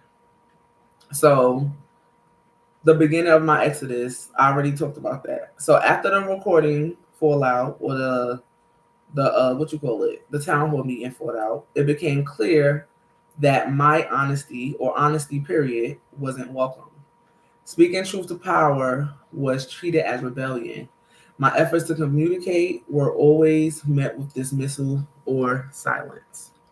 So there was a time where I can say this name, but William McDowell had a recording for his, I don't know if it was his last album because I haven't really been up on church music lately, but the album that he has with Travis Green, it's nothing like your presence, Lord. All I want is to be here with you, something like that. So that album, we went to the recording for that album. So I rode with one of the members. She was on the praise team, but it felt like also she was in her exodus. She had her own experience going on. We went to the recording together, and we're talking about, this is one of the persons that I shared with, we having dreams about the pastor being promiscuous with people other than his partner. Mind you, these are dreams. So we like, dang, I thought it was just me. Like, it made me feel icky, or, da da da da da da.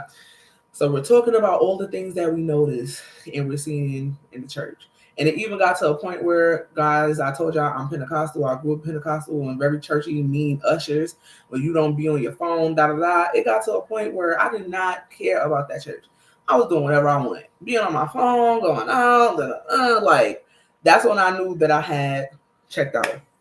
So we're in the car talking, and a specific thing I remember saying to her, which might seem off-tangent to y'all, but it makes sense to me now. As we were talking, I was like, I'm not a witch. That's just what I felt in my spirit. I'm not a witch. And so I didn't know why I felt that, why I thought that, but I just felt like it should be known that I am not a witch. So we have that conversation. She's telling all the ways or the things that, it don't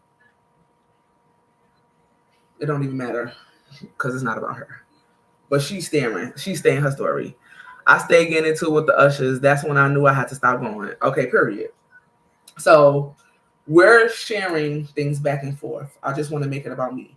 And so we get to the recording, da da da. Me and her start getting closer. I'm going to her house often, da da da. She's like the only person that's really kind of being nice to me, whatever. And so we go to the recording, we come back, and then we have been singing every Sunday since the recording. Usually they did rotation, so everybody didn't have to sing every Sunday. So once the recording happened, everybody was singing every Sunday. And then after a while, they were like, okay, I know y'all tired. We can go back to rotations.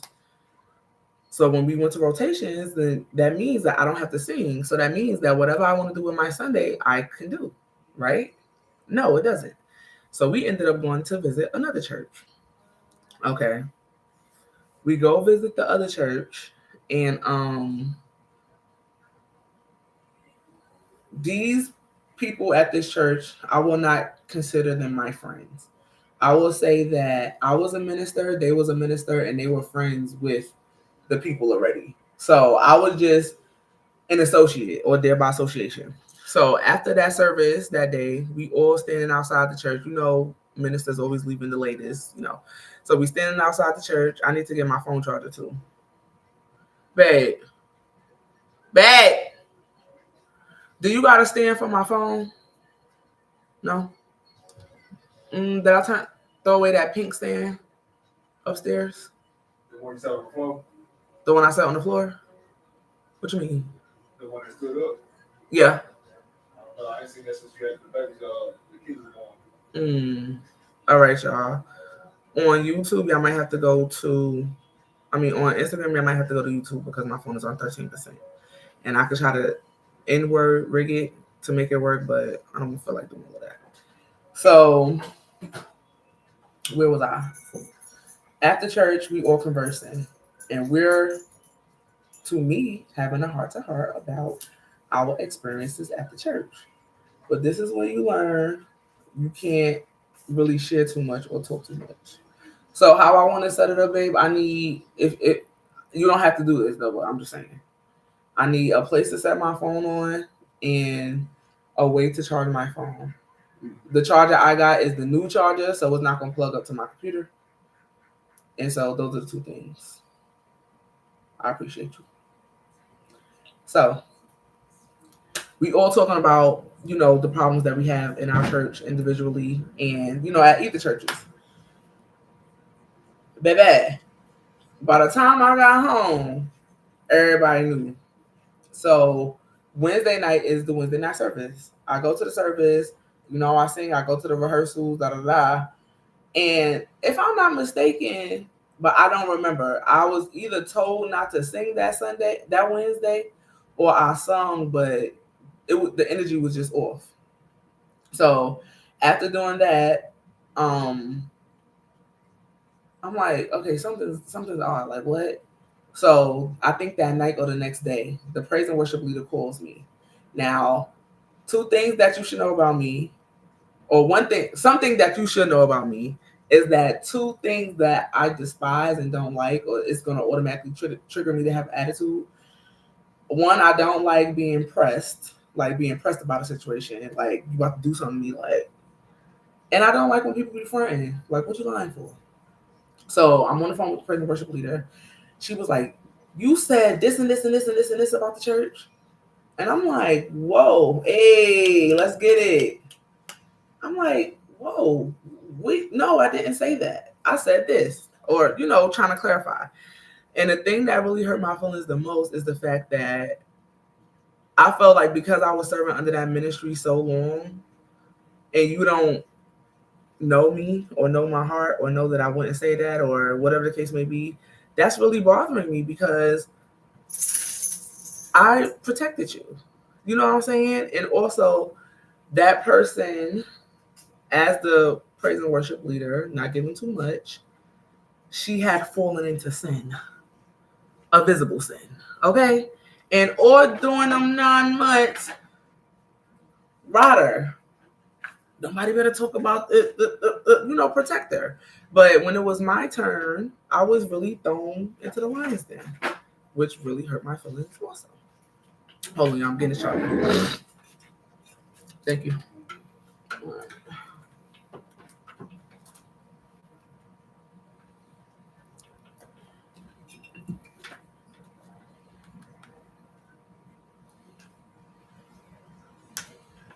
Thank you.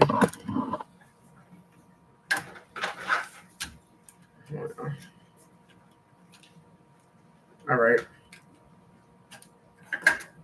Everybody good? Instagram, let me know if y'all good. We getting through this thing. We almost done. So, where was I?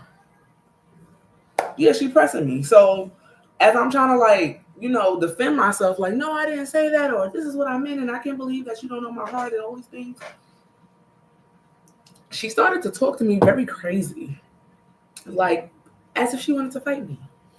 And I totally forgot the honor code at that moment because I'm like, leader, you want to fight me? I totally lost, forgot what was going on because I'm like, you talking to me like you want to fight. So I just want to know, do you want to fight? So we get past that, and then next thing you know, but mind you, she didn't want to fight. I just want to emphasize that. I text the pastor and I'm like, can we go out to eat? I really want to share my heart and all these things. And he says to me, this is via text, like, La, I think this is via text. La, your heart, or what he said? Your heart has already left. So soon after, your body will follow. So I felt like he was kicking me out the church because I'm clearly telling you, I want to be here, and what they're saying is not necessarily accurate, but I felt like he wasn't trying to hear me. And this is a strategy too, guys. When people already don't want you somewhere, they wait for the first mishap to happen with you so that they can justify why your presence is not needed there, right? And so when he said that to me, my heart really broke because I'm like, dang, I'm trying to, make it right or whatever the case, and they're not really bumping with me. So then after that, that's when I just started going to the church less and less. Like I was visiting another church, or I was staying home, but not really staying home too much because I still had church brain. Like, no, I gotta go to church every Sunday. So after we do that, I'm gonna say that was like in September. So let's say November, December comes. I end up going to the service. Spirit was high. And at the end of the service, I go to the pulpit. I'm crying. So I go to him. He reaches down, give me a hug. I think over the pulpit. He might have came next. I don't know. But we are close. And I'm like, I want to come back home. I'm embarrassed. I want to come back home. That's how it was, y'all. Give me a hug. You're welcome, daughter. Come on in, So by the end of the service, we had a talk, and he's like, and you could join the praise team back immediately. Things will go back how they were, da da da. So I'm like, all right, we progressing. That's why I think this is December or January because things started shifting. I know that right when I had the conversation with them to get back on the praise team, it was like he never said that I can get back on the praise team immediately. Now they came up with you're on a 3-month probation before you can join the praise team again. Mind you, I didn't have to do nothing at the beginning to join the praise team, but come to rehearsal. But now all of a sudden, y'all got probationary things, right? And so, okay, they made me serve on the team. Now, mind you, I am a minister at the time, and I don't mind serving. And to show my dedication, I don't know if I volunteered or they put me on, but all I know is I started being on the beautification team. Now, the beautification team is the team that basically cleans up the church and cleans the bathroom. Emphasis on clean the bathroom. And I'm not saying I'm too good to clean no bathroom. I'm just trying to show y'all the dynamic of being here and then doing something that they don't like, and then now they treating you down here when you said that I was already welcome back into community. So, all right, boom. That happens. I served diligently for them 3 months. Coming to the church, cleaning up bathroom, making sure everything is good. Da, da, da, da, da, da. So the end of March is approaching. I'm like, okay, nobody said nothing to me about when do I start back. Da, da, da. So I'm like, I text the praise and worship leader, and I'm like, hey, I haven't heard anything back about joining. Like, what do I need to do? Da, da, da, da. She responds to me. basically, I like the praise team I have now. There's no problem. So yeah, that was it. I couldn't even really respond back because I was stuck. Like, wow, y'all played me hard body John Gotti. Like, okay, period. So, but also, I still wasn't trying to be bitter after that, even though I had every right to. So I was still attending. However, and I was about to say something, but that would be inappropriate. However, right when it would have been time for me to go back to the praise team, that's when the pandemic happened. And so nobody was on the praise team. Yeah. So I remember going back. And specifically during that time with the whole thing with the other church, the reason why the praise and worship leader was pressing me is because it was rumors going around based on a conversation I had with the people at the other church that I left the church. And I'm like, dang, from Sunday to Wednesday, I was just singing this whole time. Now all of a sudden I just left the church because I went to go visit another church. So let me get this out to keep on track. After visiting another church, a rumor spread that I had spoken badly about my home church. I was confronted by the praise and worship leader with hostility. Despite years of loyalty, she assumed the worst. When I tried to explain, she spoke to me like a child, hurt and angry. I snapped back. That's when I asked her, did she want to fight?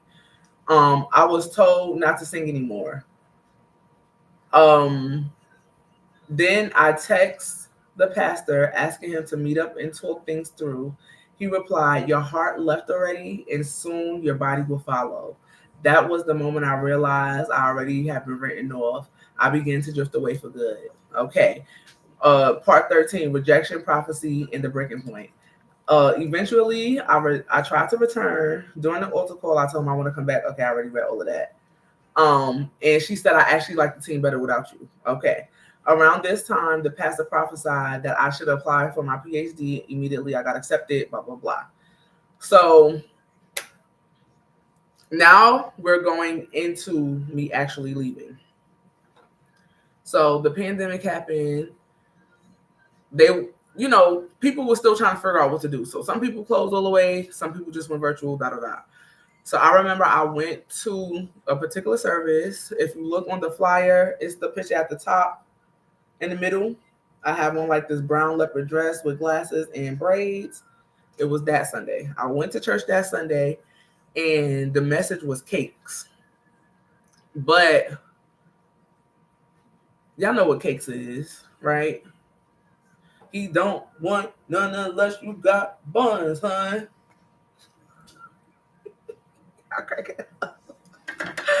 Can I get some laughs? Can I get something? I love that y'all enjoying it, and it's probably like a movie. Y'all just listening, but I need some type of engagement, pretty please. So he talking about cakes, and then I'm like, why are you always talking about sex? You know what I'm saying? Like when I first went there, every February we did do a particular series, which I won't name, but it was cool because it's like, okay, they're teaching us about relationships. But then it went from February to March to April to May to June to August to tell you December. I'm sorry.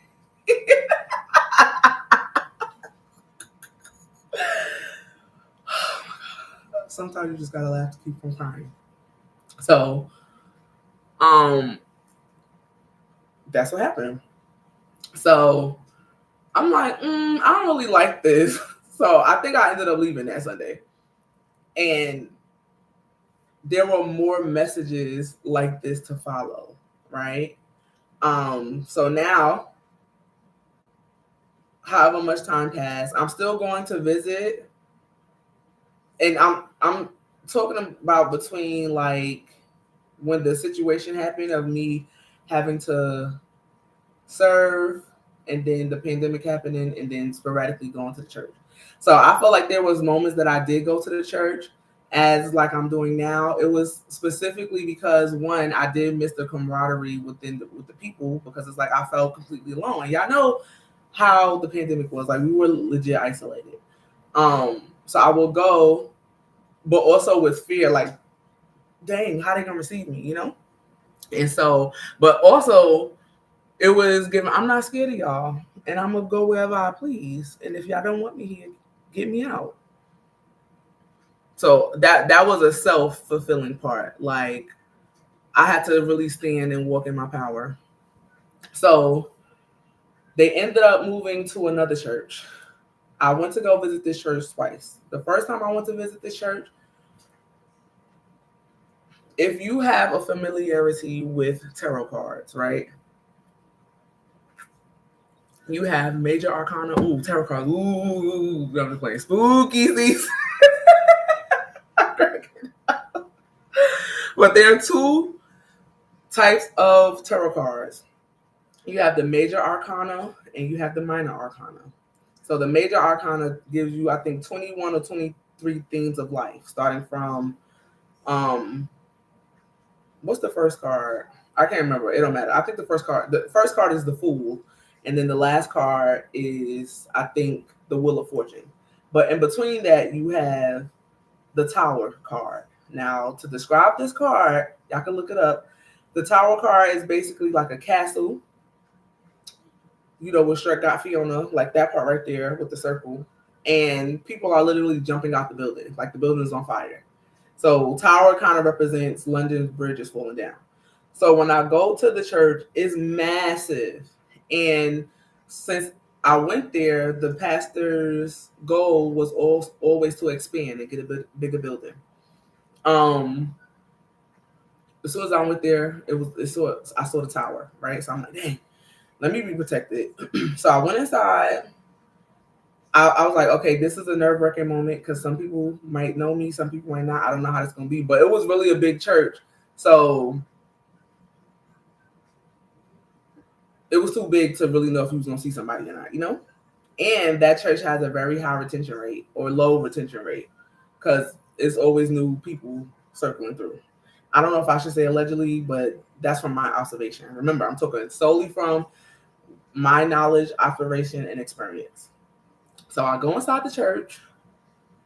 I think I got there at the end of the service, blah, blah, blah, blah, blah. Remember I said that he always be preaching about sex?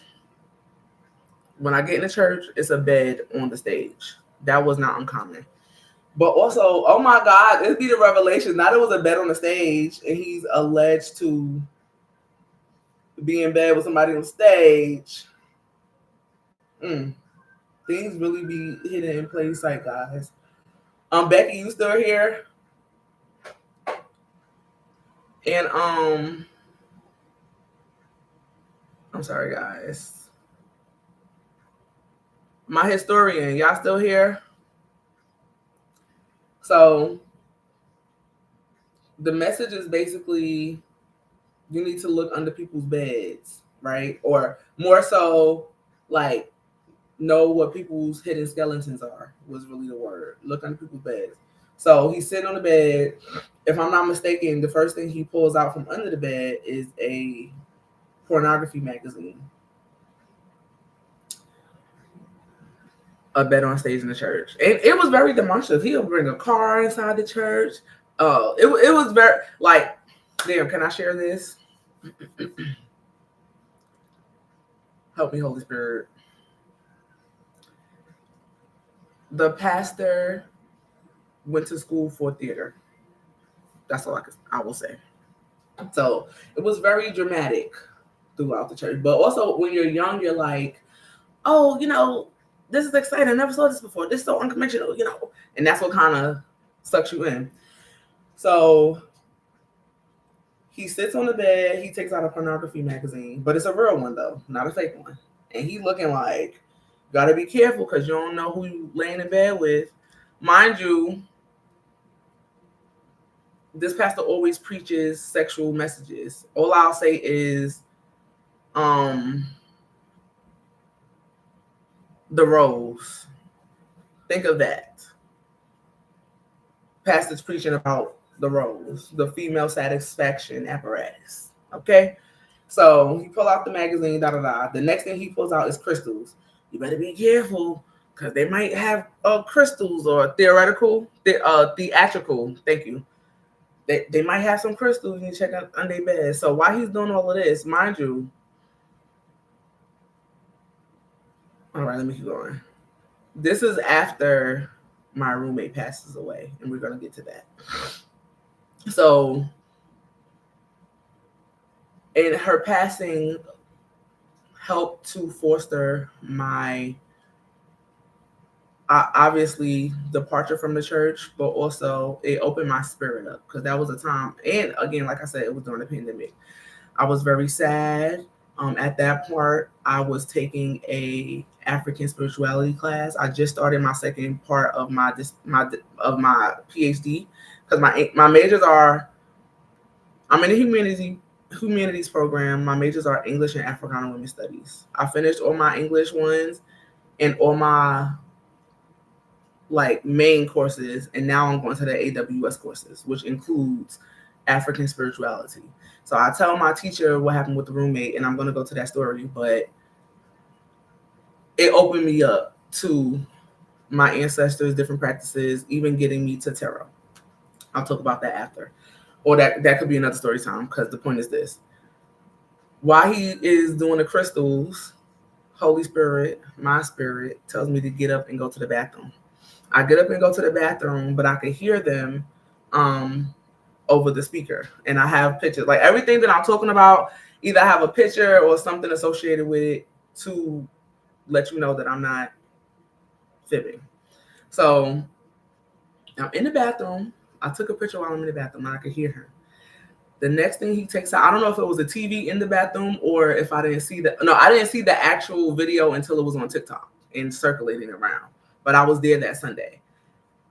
Next thing you know, he takes out a big behind sage stick and a big behind fire blowtorch and lights the sage stick, right? Mind you, I'm in the bathroom at this point. Is no windows open, no doors open, nothing. Just bodies and sage and smoke. You know what I'm saying?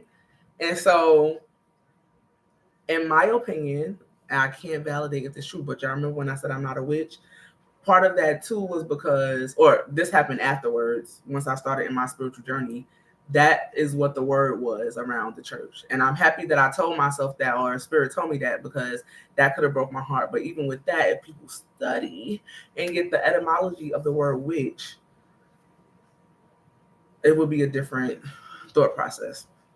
So I was practicing and I had my crystals and I was making a lot of videos of doing root work and herbalism and dressing candles and all that thing. So I know that it was circulating and people were seeing it, just how a person that is not a friend on my Facebook or Instagram was able to see this video and tell me to make sure that I tell the whole truth.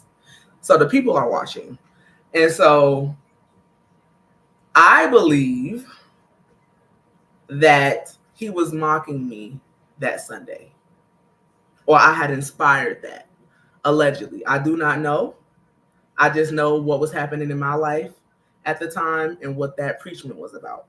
And so after that, I went home. So when I got home, I made a Facebook post. Y'all might have seen it. Y'all might remember it. And it was like Conjure Tip 101.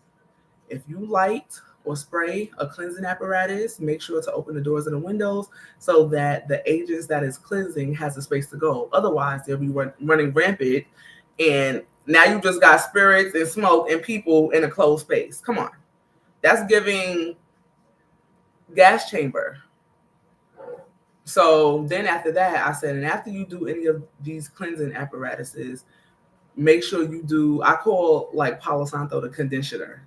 Like after you clean your hair, strip your hair, you put the conditioner in, it gives you nourishment. So the Palo Santo, I said, if you use a conditioning spray, or make sure you use a conditioning spray or smoke afterwards to replenish the space.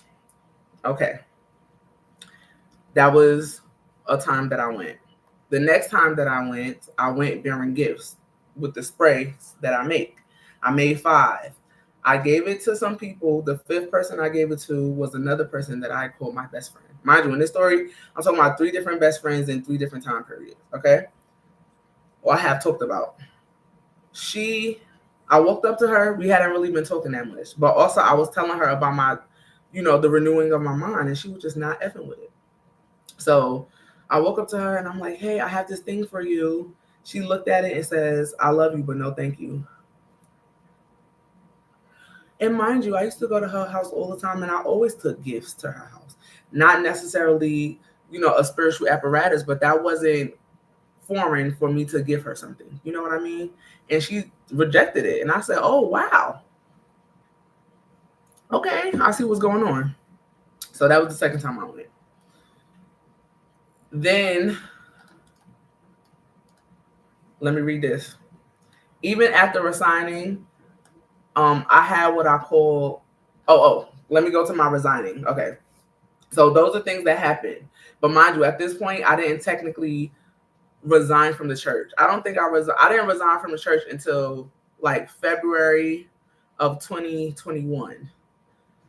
And I was still going through my change then. So I probably resigned before those two incidences of me visiting the big church that I described. But let me go back right quick of telling you how I exactly left. My roommate was diagnosed with COVID. Can I say that word? I think so, hopefully.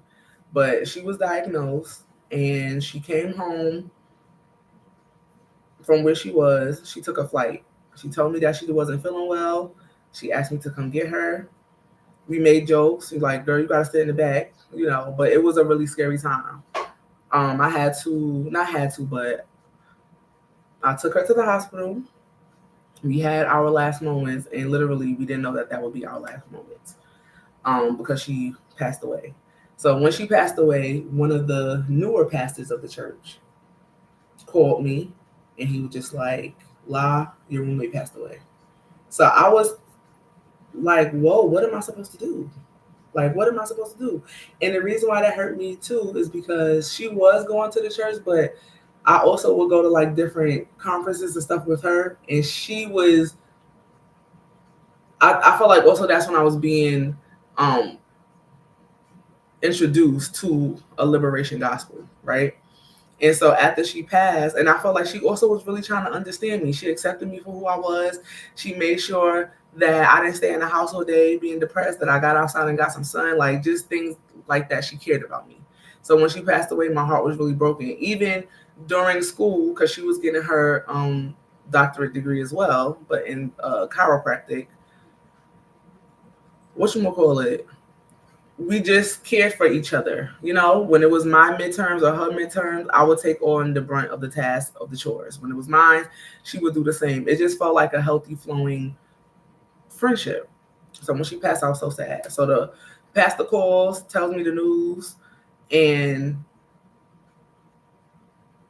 obviously too, I have to pay the rest of the rent. So I'm like, what am I supposed to do? So they send me like a little application for the church to help you. Okay, I love you. I'm protected, period. All right. And thank y'all for staying on. I'm getting to the end because I'm tired. So after she passed, I have to fill out basically this application to get help. So I fill out the application, and one part that was embarrassing is say, are you a member of the church? And at this point, I wasn't really going, but I hadn't resigned yet. So I'm like, yes, I am a member of the church. They only gave me, I had 3 months left. They only gave me 1 month of rent. So I would pay half, she would pay half. So I took the whole month that they gave and I split it into half. And then one of the girls that went to the church, she was contributing to the rent as well. So thank God for her. Nobody called me, not the pastor, not the wife, not the praise team, not the members of the church, not the ushers, not the mothers, not the aunties, not the store people, not the children's church, not the nobody. Nobody called me to see how I was after that passing, after my roommate's passing. It was literally something that I felt like, and I even felt like I had to get through myself.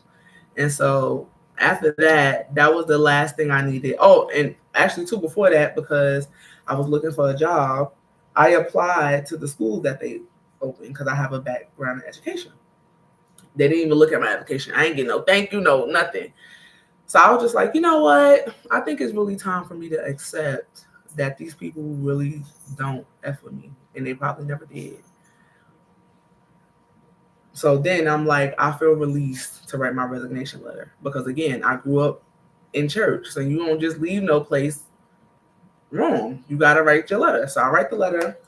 I get no acknowledgement, none of that. So that's when after that, the whole Sage experience came. And also I got a dog and I named my dog Sage. So that's when the Sage experience happened. And that's when the other experience happened when I took the gifts. So that was really just my exodus of the church. And so getting to the last part. That was the last time I ever attended. Later, I learned that the church lost its building, that tower that I had projected it to be. The tower had truly fallen. Then more and more news surfaced about the pastor's sexual immorality. If it's true or not, I cannot say, but y'all can find it yourselves. Eventually, but also too, I'm happy for the notes. Eventually, he confessed before the congregation, and the person that it involved has a book about it allegedly, and she did interviews about it, and the pastor also did a one-man show about his side of the story of whatever that thing was. But anyway, and I don't think I should say allegedly for that because there's evidence of these things is public. I realized his treatment of me had been rooted in control. When he couldn't manipulate me one way, he tried another through rejection and humiliation. Though I wasn't a sexual victim, I still experienced spiritual and emotional abuse. Their rejection became my protection. I learned that loyalty does not mean bondage, and that honoring myself was the truest form of honoring God. My message to anyone hearing this is to pay attention to the red flags, even in church. You are not disloyal for leaving what hurts you. The more you know yourself, the more you know God, and the God I know would never want me to be in a place that breaks my spirit. And so now I feel a relief, you guys. I really got that off.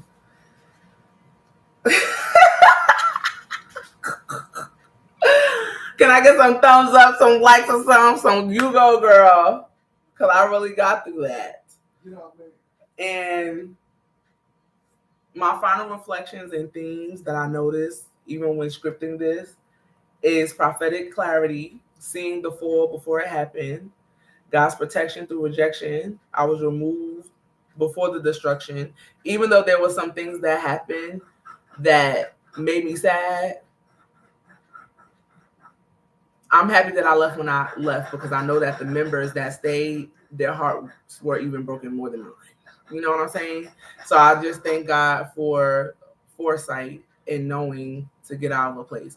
Because even with one of the persons who I said fell in visible sin, my heart was even broken then because I felt like, dang, y'all preaching this one gospel, but you are doing the do.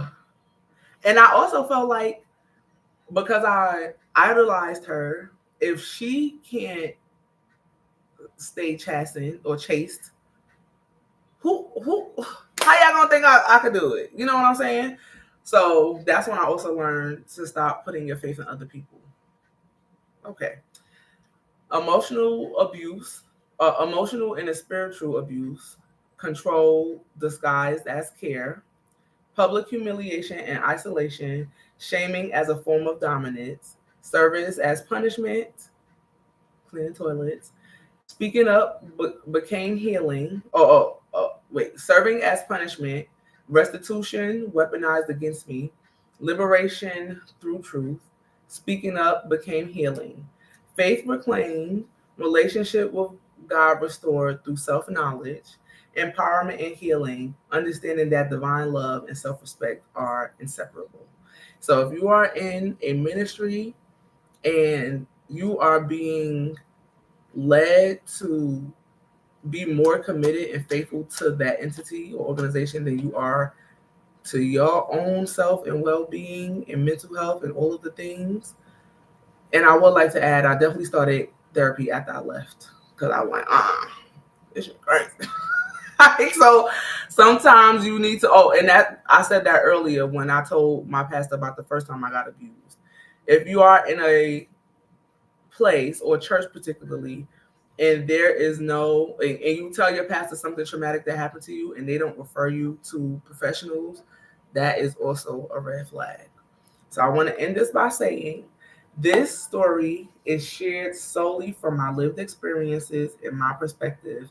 It is a reflection of my journey towards healing, awareness, and liberation. It should not be interpreted as a statement of fact about any other person.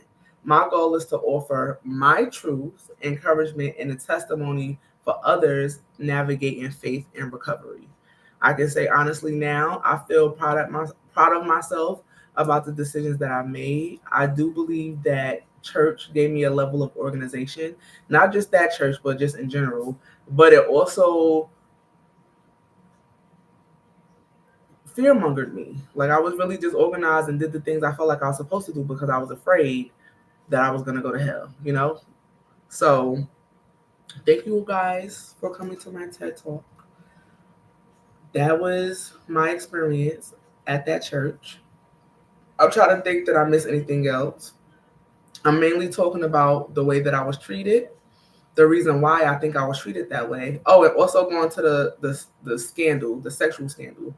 My reflection is because the pastor knew that he wouldn't be able, I don't know this for sure. This is my own thoughts. Because the pastor knew that he would not be able to control me in a sexual manner because he knew that I would tell immediately, that automatically denied my access into the holies of holies, as I was explaining in the beginning, but also explains the behavior that I did get based on information that came out after I left. And so, thank y'all for listening. Thank y'all for coming out. This was a task that I feel like I overcame, and I'm ready to let this chapter of my life go. I will be, or not let this chapter of my life go, because as I said, as I work on my dissertation, this comes up. Did you already explain what made you stay for so long? Oh, that's a good one. What made me stay for so long? One, for real, is community, right? And also ignorance, like lack of knowledge. I started going to the church right after college. So I was only 21. And then it's like, wow, I found a community. I'm used to being at church, da da da da. And I would really say, what is that called? What is that called? Conditioning. Like conditioning. And it's like, okay, because I told you I went through the whole, okay, well, I'm gonna stop speaking up. Let me just fall in line, get in place. So, and I really feel like I still would have stayed, but the turmoil or the turbulence that happened when I went to go visit that other church, I feel like that was the thing that forced me out of the church. Because I probably still would have stayed. And then I told y'all my roommate passed away and I didn't get support. That could have been the thing that caused me not to stay. But I wanted to feel wanted. I wanted to feel a part of something. I wanted to contribute to somebody's mission, And yeah, that's really why I stayed so long. And I just never imagined myself not going to church. And it's like, also too, why I stayed for so long, good question. We weren't allowed to go visit other people's churches for real. So that's why also when I went to that other church, it was such a big thing because you need to be in your church whenever the doors are open, you need to be there. And so if I would have left, really, what else would I have gone? Because this is the custom of this environment in a lot of churches for that. So yeah, it was certain things that happened that was just unreconcilable or unforgivable that I'm like, okay, I have to do that. Like, yeah, I just couldn't not do it anymore. So that is my story. I'm going to end the lives, try to save them. Thank y'all for coming. How you end the live on the Facebook? I mean, not Facebook, Instagram. Do I just supposed to press this X? Bye, guys. Reflections from a Reformed church girl. Why I left the church. Bye-bye.